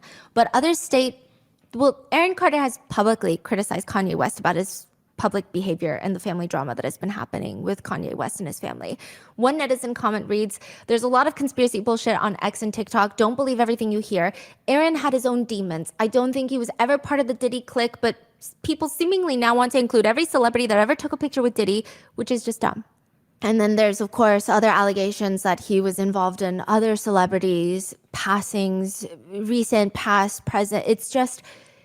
It's a lot. I think that some netizens feel very frustrated because it feels like the victims who have actually, the alleged victims that have actually filed lawsuits against Diddy. And these lawsuits, many of them are publicly available online. It feels like their stories don't deserve to be heard and don't deserve attention because these celebrity conspiracies are more interesting. We have covered most of those lawsuits throughout the span of these 4 episodes. So now let's cover the artists that do not like working with Diddy, allegedly. Bro, chat, this shit is fucking crazy. This shit's crazy, bro. Now let's cover the artists that do not like working with Diddy, allegedly. Dawn Richards, who is also suing Diddy, she's more part of the work aspect.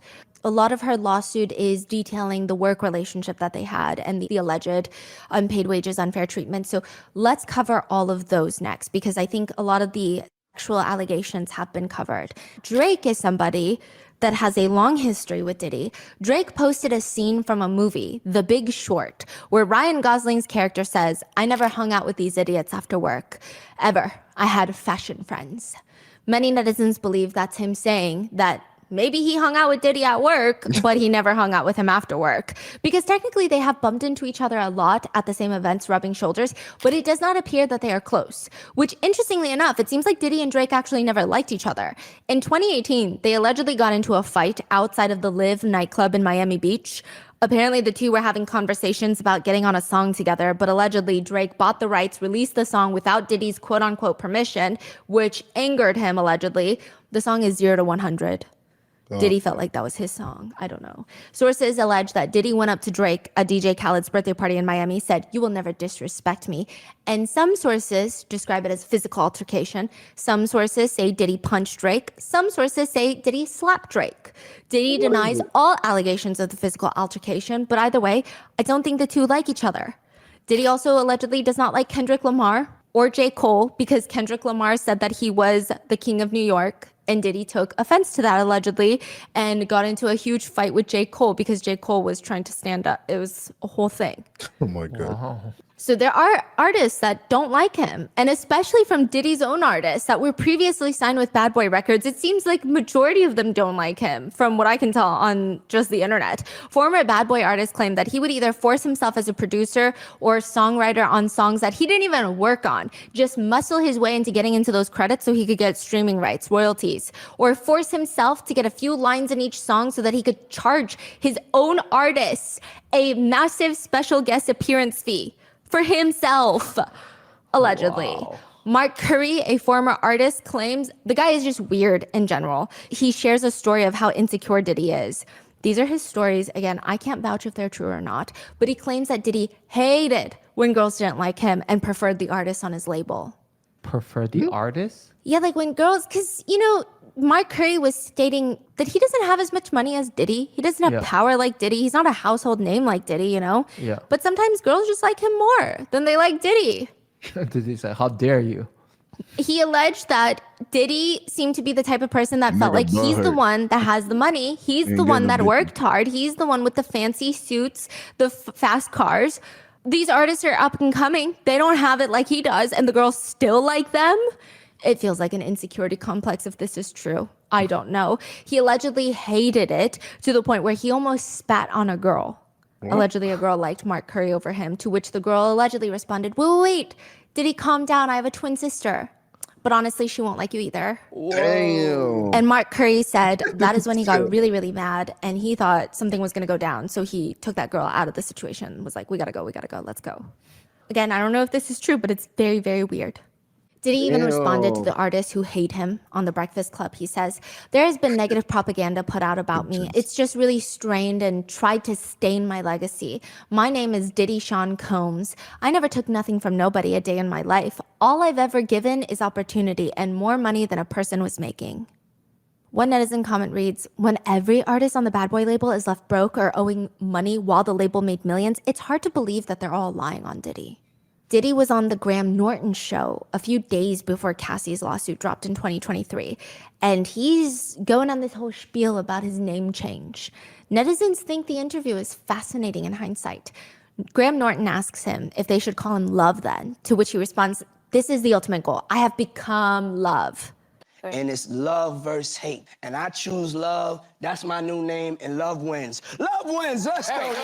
Netizens write about the interview. The amount of affirmation he gets when he looks around at them and they all give him exaggerated head nods, it just shows how much power he feels when he walks into every room every single day. Nothing but yes men all around him. He's just so corny. Yeah, another netizen comments, there's a lot of toxicity in the world right now. The nerve to say that. Another one reads, love wins, the judge. Are you sure about that?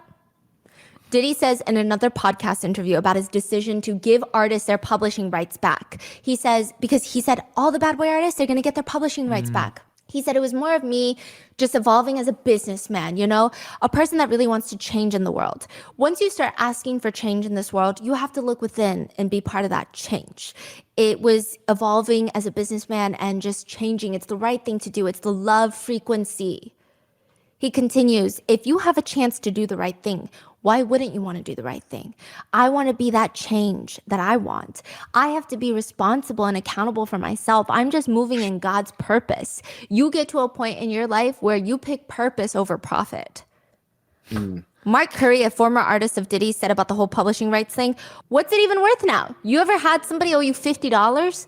When you needed it back, they didn't pay you. Then by the time that they do pay you, that $50 doesn't mean the same as it did when you needed it. That's how I feel. I wanted it when it was making money, not after all it's gone. What am I going to do with that? In fact, it's an insult. It's like getting a Nissan. Like you are owed a Nissan 15 years ago when it's brand new. It has value. But now he wants to give you the Nissan 15 years later after he already drove it around, took the value. Like that's, what do you mean? Some artists said getting their publishing rights back, that would be like $300 a month. And it's not even free, if you will. Diddy was going to allegedly make all the artists sign an NDA to never speak about him, his mother, or like any of his family members ever. Mark Curry says, there are different ways you can kill a person. I've noticed Diddy kill a lot of people's spirits. Another former artist under Diddy went off on an Instagram video. It's been a while since he's worked with Diddy. In fact, he's 52 years old now, but he says, like, this guy Puffy is the main motherfucking reason I fucking hate life, dog. People don't even understand. Like, I don't even give a I've never been to a point where I thought of self-exit my whole life. Never. I mean, I'm a gangster. I don't know how I started thinking like that. I'd done it all and fell to the bottom. Like, how do you come back from that when you're battling a giant? It has nothing to do with your skill no more, because your skill is 90% better than any other guy that's out there right now, and the world knows it, but it ain't your skill. The world is built on relationships. Another person said, oh yeah, why haven't the artists spoken up now? Or like, why are they now speaking up and why didn't they say something before? Have you ever went up against a billionaire?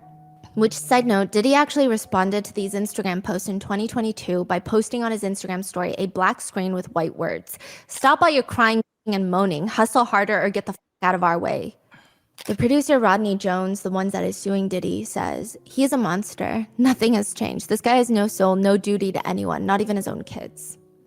Mace, another artist that was formerly under Bad Boy, he was actually one of the biggest stars on Diddy's label in the 90s. He said, your past business practices knowingly has continued purposefully starving your artists and have been extremely unfair to the very same artists that helped you obtain that Icon Award.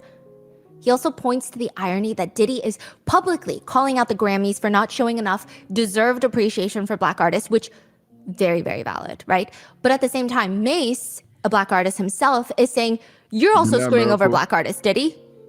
He's saying about Diddy's business practices, that is not black excellence at all. Mark Curry says it's also pretty obvious that Diddy is what he's trying to do here, like the timing of it right before Cassie's lawsuit. He says, quote, because I think he had some kind of idea that this was coming down the pipeline, tried to cover up his tracks real quick, and it didn't work. Because he publicly announces that he's giving back publishing rights September 2023. Cassie's lawsuit filed November 2023, just a few months later. And yeah, these former employees are not happy. One former employee said, working with Diddy is you have to be ready to catch a brick. And everyone's like, a what? They said it's like if you're walking down the street and someone randomly throws a brick at your head out of nowhere, out of the blue. If he was unhappy with something, you might not have done it, but he thought you did it, you're gonna get a brick to the head. Figuratively, metaphorically, right? One time I was surrounded by security guards. He's 6 inches from my face, screaming at me, telling me I f***ed up. That's what I learned what a brick is. I caught my first brick. It was my only brick. One source describes to Rolling Stone, Diddy is, quote, a complicated man with opposing personas. Outwardly, he's this tastemaker who's unapologetically driven, generous, and jovial, even silly at times. He can be the same privately, but if you get close enough, you discover something a lot darker. It's like he has this insatiable need. He's desperate to be accepted and admired, but that desperation can be violent.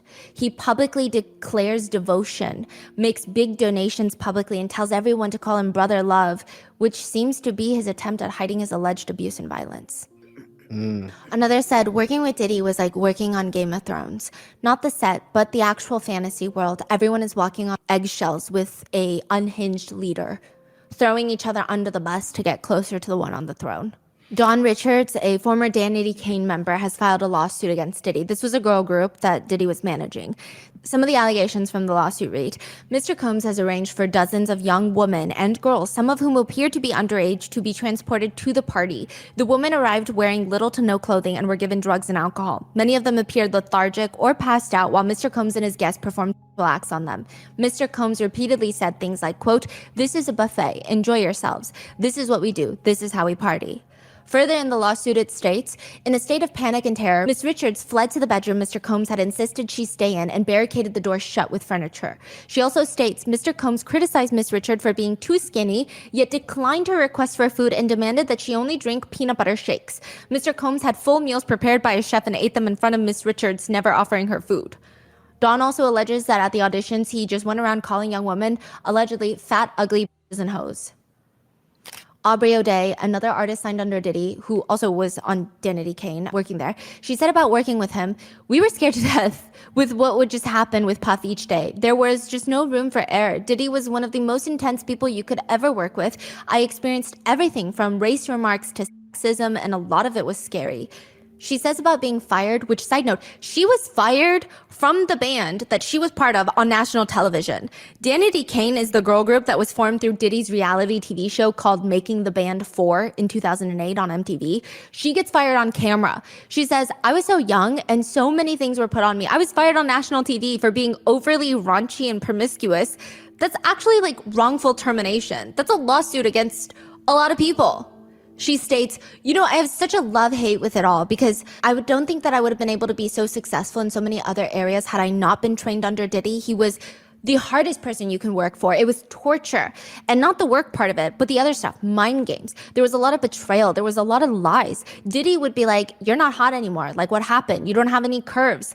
I can't get people to think you're this really good-looking person. Back then, there was no Me Too. You signed 1 million NDAs and 1 million contracts that took away your rights. The answer to what happens if you don't want to do what the executive wants, I'm the full-blown story of that. She says Diddy plays one of the dirtiest games there is around.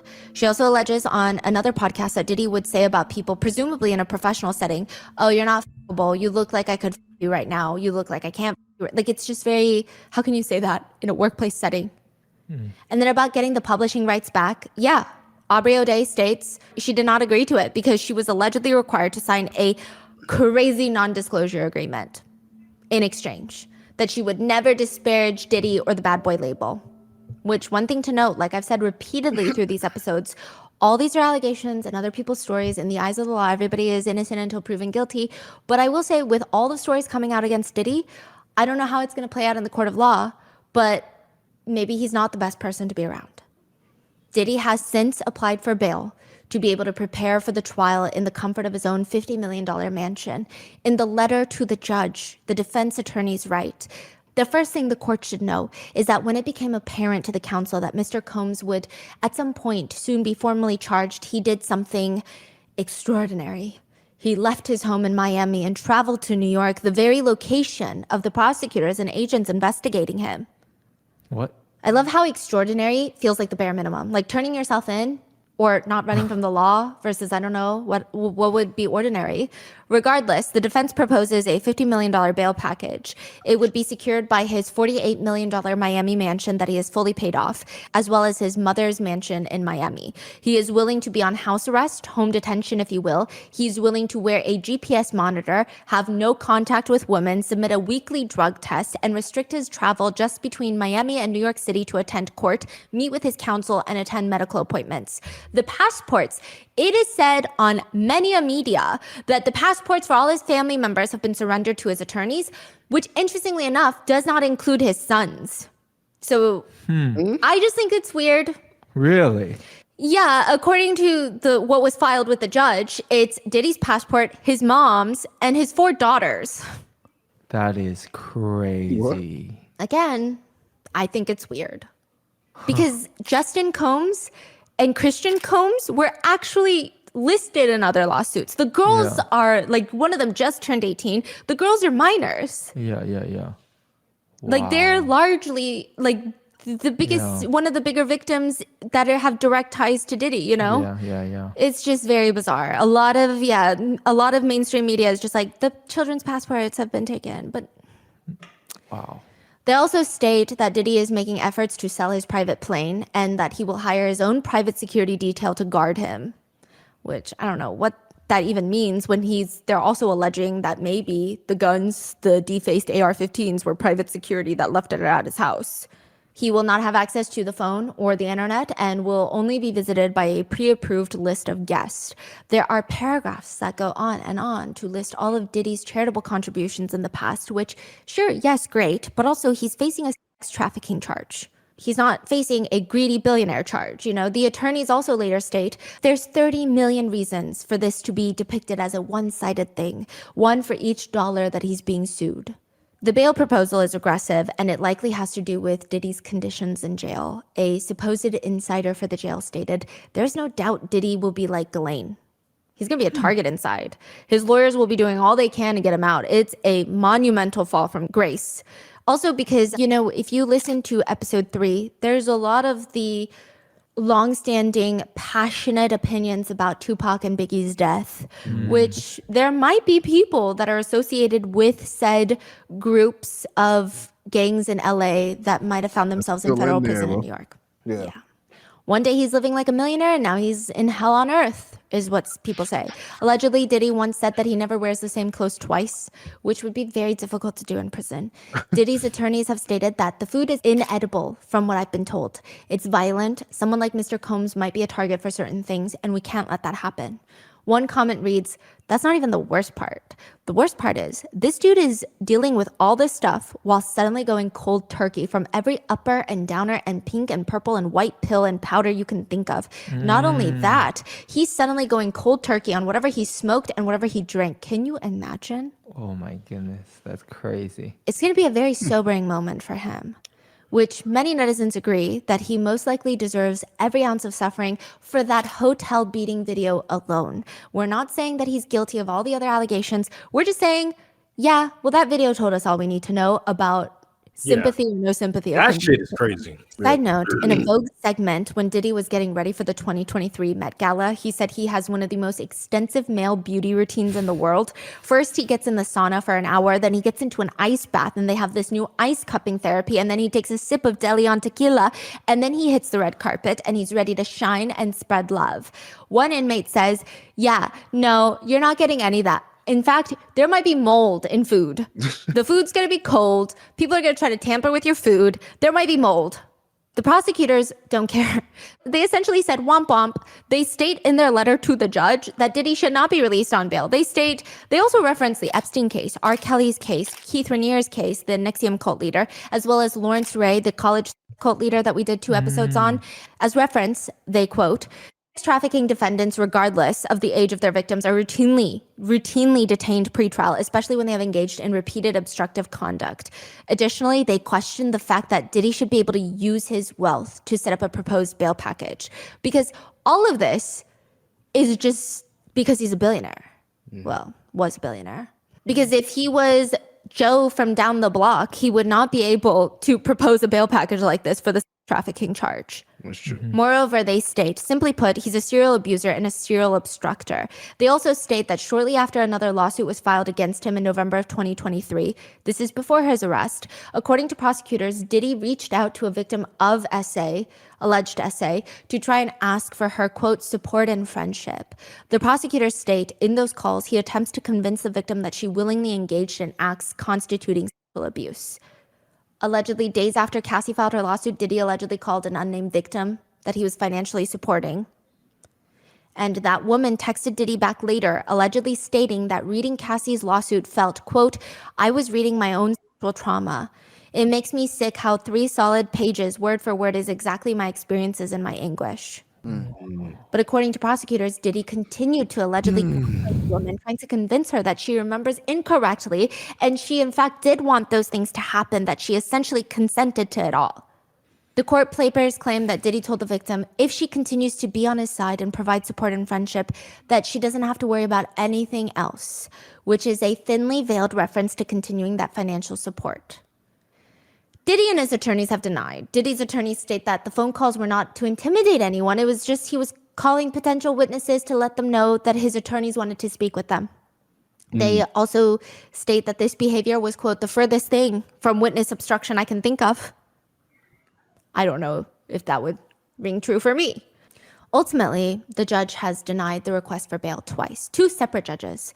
The judge said, my concern is that this is a crime that happens behind closed doors. I don't know that you can control yourself. There are simply no conditions that would ensure that the defendant's efforts to obstruct and tamper with witnesses will stop. In sum, the defendant's long history of violent conduct makes clear that even the most stringent bail conditions will not suffice to ensure the safety of the community. He will likely have to stay in prison or jail until his trial. And as for the dozens of lawsuits filed against him, it's likely that Diddy will not face those civil lawsuits before his criminal trial has concluded. For example, Bill Cosby, Harvey Weinstein, Danny Masterson, they all filed motions to delay their civil litigation by their accusers while they're being tried in the criminal court system. Which, of course, if he's convicted in the criminal case, that would obviously be very helpful to the plaintiffs. According to one lawyer who repped Cosby victims, he said, you want a convicted felon sitting at the defense table across from you. But many say, even from behind bars, the man is terrifying. One insider source told media outlets, "He's so powerful, everyone was afraid to cross him. Even though he's behind bars now, he's still powerful. He's incredibly smart, he knows a lot of people, and he's helped a lot of people. So a lot of people owe him, and he knows that. He's capable of a lot, much more than people think even now." Another ex-employee says, "He's someone you don't want to make an enemy of. When people do go against him, that person gets ostracized." It is stated that Diddy's What that attorneys mean? are planning to file a new petition for pretrial release. They state there is, quote, "new information that has come to light," but they don't specify. One of the attorneys representing a victim said, "They're not going to get scared because, quote, courage is contagious." Diddy's mom finally made a statement. It reads, "I come to you today as a mother that is devastated and profoundly saddened by the allegations made against my son, Sean Combs.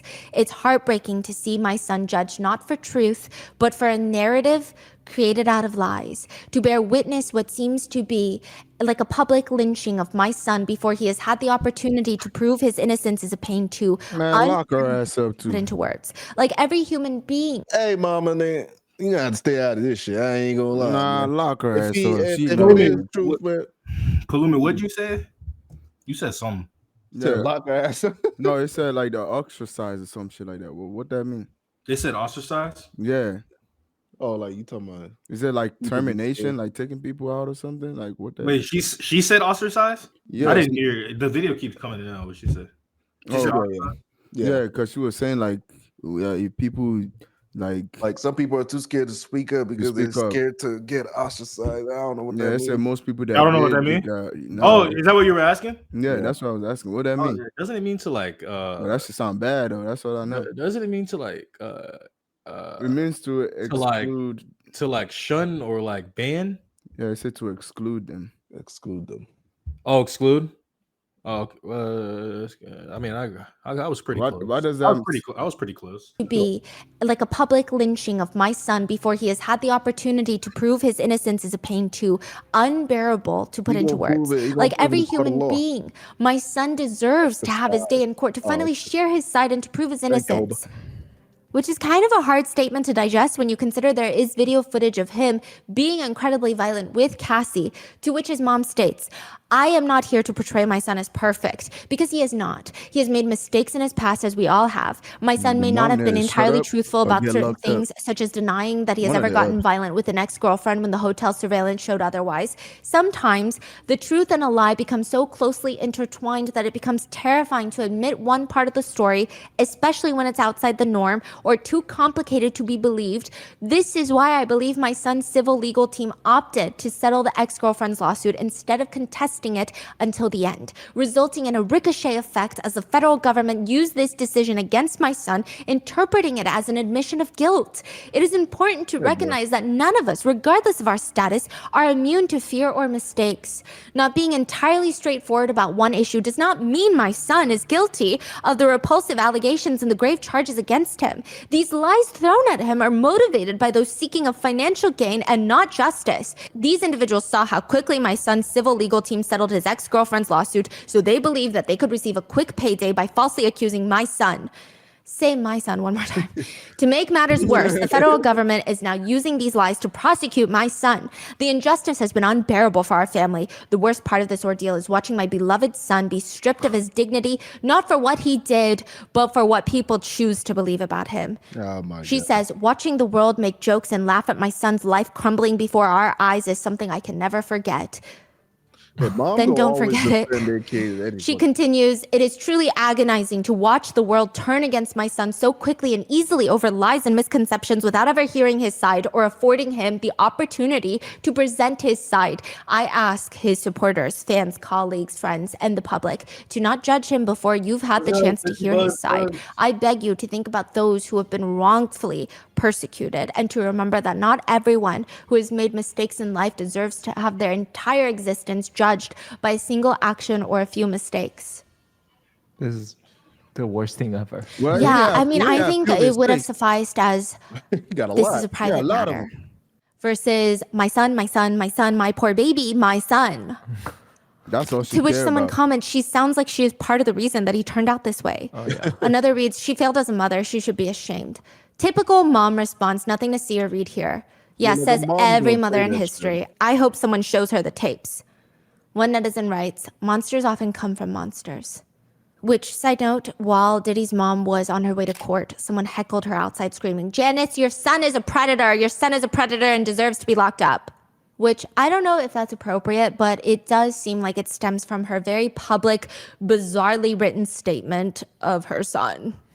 And this so-called public lynching, I mean, thankfully, I don't think the children were heckled, especially his minor children. The kids have released their first joint statement. I do want to mention, there are a lot of people saying we should not be calling them the children, the kids, right? Because they're pretty old. So Justin is like 30, or they're nearing 30, Justin and Christian, and they have been named in lawsuits. Again, I'm not saying that they've committed anything wrongdoing. I'm just saying we don't know. But as for the girls, there's a lot of sympathy, like I said. They released a joint statement in regards to conspiracy theories and the calling of the reinvestigation into Kim Porter's death. But they also released a secondary joint statement that reads, this past month has devastated our family. Many have judged both him and us based on accusations, conspiracy theories, and false narratives that have spiraled into absurdity on social media. We stand united, supporting you every step of the way. We hold on to the truth, knowing it will prevail and nothing will break the strength of our family. We miss you and love you, Dad. To which a lot of netizens feel sympathy for the kids. They say, as gross as Diddy is, I understand his children defending him. Or, that's still their father, but I definitely wouldn't be speaking to the public at all. Others actually think Diddy is really messed up for allowing his kids to make a statement. Many parents say, as a parent, I would never allow my children to make a public statement because just go through it alone. Don't get your kids involved. They're already going through it. You don't need them to make a public statement for media to pick apart, for comments to say, oh, because you want his money. Like, you don't need that. Why did you do that? It only helps Diddy. It doesn't help his kids. Others write, telling the kids not to defend their father when he hasn't been convicted is wild. Their silence would have been just as loud. Corinne, who wrote the book about her alleged time around rappers, the one that said that she was enamored by Diddy and he said that she'll have you on video with fingers in your butt. She says, the problem is not just Diddy and it's not just music or hip hop. The problem is men who have a deep down hatred for women. And side note, when her book came out in 2005, everyone hated it, called her a liar, which again, I'm not verifying the statements made in her book, but with Diddy being arrested, it seems like people are now more open to her credibility, perhaps. She says, I said everything I needed to say 10, 20, 15 years ago, and you guys all call me a crazy liar. You call me crazy, bipolar, a whore, and a bitter bitch. And now everyone's calling me to do interviews. Wendy Williams states, you know how I feel about that? His arrest, it's about time. But now you have to think, how many more times, how many more people, how many more women? It's just horrible. What is really weird is that I have been told by many people, Wendy, you called it, including some people in my own family who have said the same. Aubrey O'Day of Danity Kang has stated that she does not feel vindicated because she was one of the first ones to be vocal about Diddy and her negative experience with him. She says, there's no vindication when you're a victim of someone. Anyone being exposed or any truths being told don't change the reality of what you experienced. She says about the video of Diddy beating Cassie in the hotel, Diddy did not apologize to Cassie. He apologized to the world for seeing what he did. But she seems hopeful of his arrest. She took to Twitter to say, the purpose of justice is to provide an ending and allow us the space to create a new chapter. Women never get this. I feel validated. Today is a win for women all over the world, not just me. Things are finally changing. When it was released that Diddy's homes were getting raided, 50 Cent posted pictures along with the caption, now it's not Diddy do it, it's Diddy done. They don't come like that unless they got a case. Later, when CNN leaked the hotel footage, 50 Cent said, first they denied that it even happened. Then the tape comes out, so that means everything that man says is a lie. When someone watches that, if they have a daughter and they can imagine her being under those circumstances, that shit is crazy. Like, they let him get away with it. 50 Cent said in a podcast that he did not participate in freak-offs. He said, I also didn't go to those parties, so the celebrity culture that you don't hear saying anything is because they participated to a degree. I'm just not with all that freaky shit. Like, all that shit he's doing, I'm just not into that type of stuff. I'm just a little more, maybe you could say basic or normal. Kesha has her hit song TikTok, which there used to be a line that reads, first line, wake up in the morning feeling like P. Diddy. But now she has changed it to say, wake up in the morning feeling like P. Diddy. Wow. I don't think she's re-recorded it to reflect in the streaming platforms, but a few months back, she had a surprise appearance at Coachella where she performed the song with the new lyrics.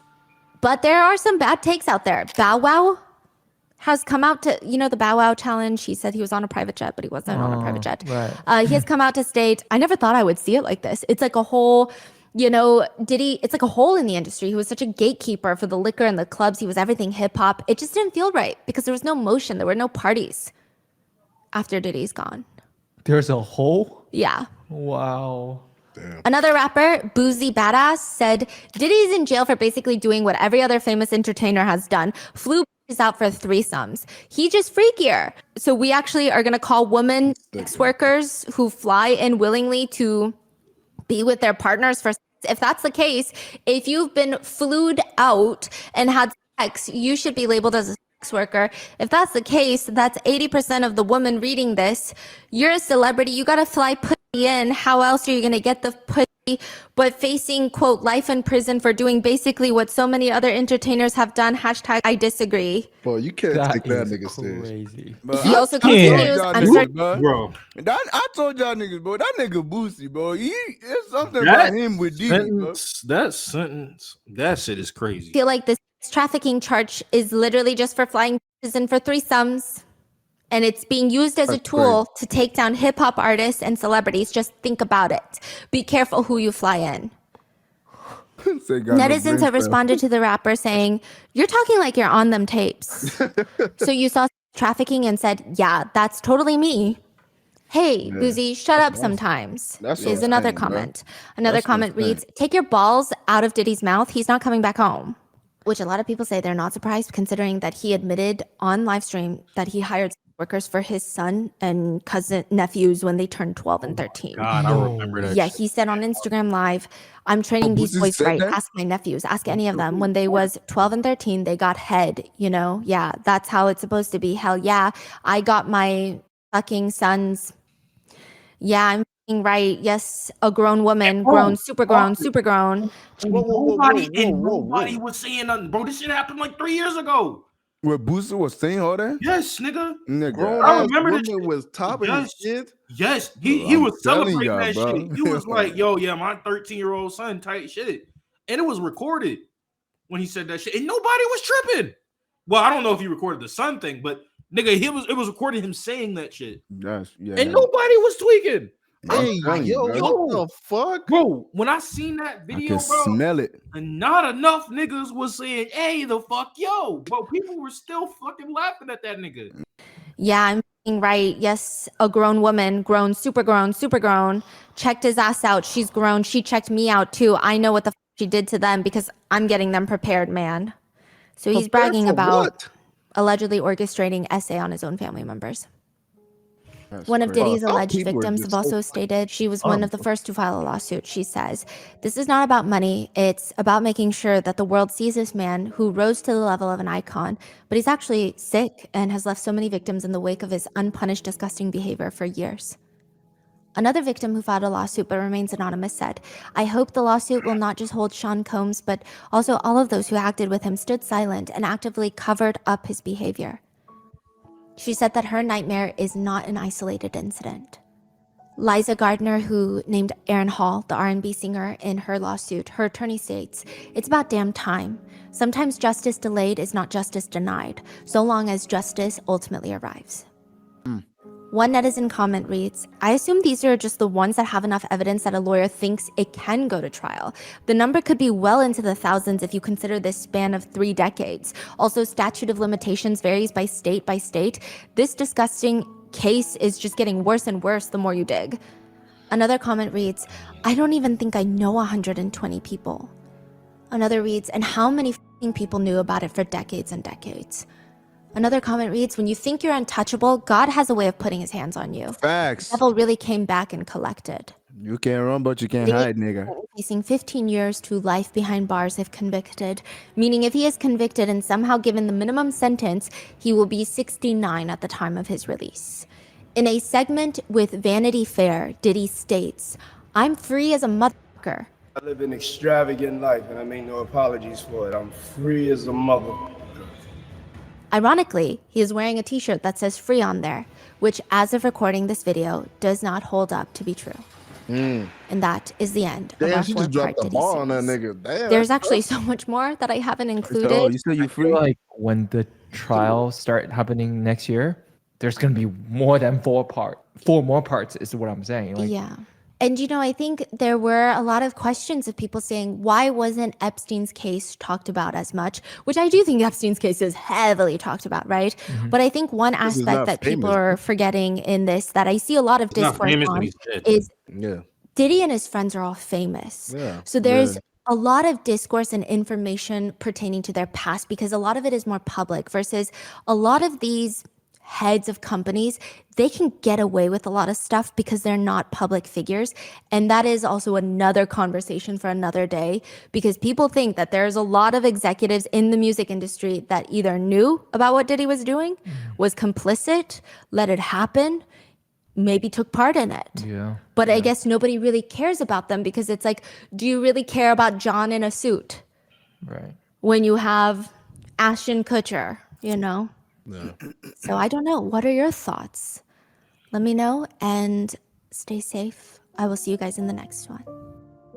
Yeah, but the only problem with that, Natalie, I'm gonna read it out. She says, Yeah, I read it there too. are theories in which people are saying someone bigger is than Diddy is controlling everything. The problem with that is that even his kids, right, the people that he associates himself with are all linked to doing damn near the same shit. Like there's a lot of speculation even with the people that he's even involved with. So it wouldn't make sense if somebody who was like playing puppet with him, because it's like even his own kids, but his daughters are clean, so it wouldn't, or it just wouldn't make sense. It wouldn't Nah, make sense. yeah, I do understand because I did mention something exactly just like what she was saying, like a while back. Like if y'all look at all the videos, like I was saying, bro, it would be crazy because I feel like there's a possibility that there could be somebody that is up there also doing like maybe not doing what he's doing, but it's like some type of like organization or something that he is in himself. Kind of like, for example, I like this Freemason, Illuminati, all these extra other stuff. We just know these names, but we don't know who these people really are. You know what I'm saying? So it's like and we know some people that have came out and say, oh yeah, they're part of this organization and shit, but we don't know what it's really about. We don't know what's going on in there. You know what I'm saying? So if you only seen a face, yeah, and this face is very big, but you don't know who's really behind that face, that person is getting all that power, all that knowledge, you know what I'm saying, from. And and they're using that because they like the bond. And they like, they the only face that people see, but the people behind it not gonna see it. But those are the people that he has to go respond back to. You know what I'm saying? Yeah. So that's where I kind of like see things. It said Diddy is ruthless. Yeah, I know a little about like there's different type of like organization, bro. That's crazy. There's people that just represent those organizations, but you don't know who are the actual organization. You know It's what I'm always saying? got to be like. But one thing I would say is like, nigga, for damn sure, these type of things, he did not do this shit by himself. Like he Bro. definitely have somebody, just Yeah. like Epstein, bro. He got that lady that literally like helps him with every fucking thing. So Diddy definitely got somebody. Because I've always look at this shit like, how does somebody like, yeah, he's famous, but at the same time, his fame is not like everybody else's fame. Like, how does somebody like that get to this point of so much fucking power? Bro, That this nigga is hosting parties with all these famous ass celebrities. Like they just pull up and like he famous. I get that, but like I don't know how the fuck he got this fucking famous. Like he's not on these LeBron James level of fame or anything. Like this nigga just came out of nowhere and just somehow he's fucking famous. Somehow every famous niggas They is could just automatically work their pussies to him. like like in some automatically type of just way. worth billions of fucking dollars, bro. How many songs he got out?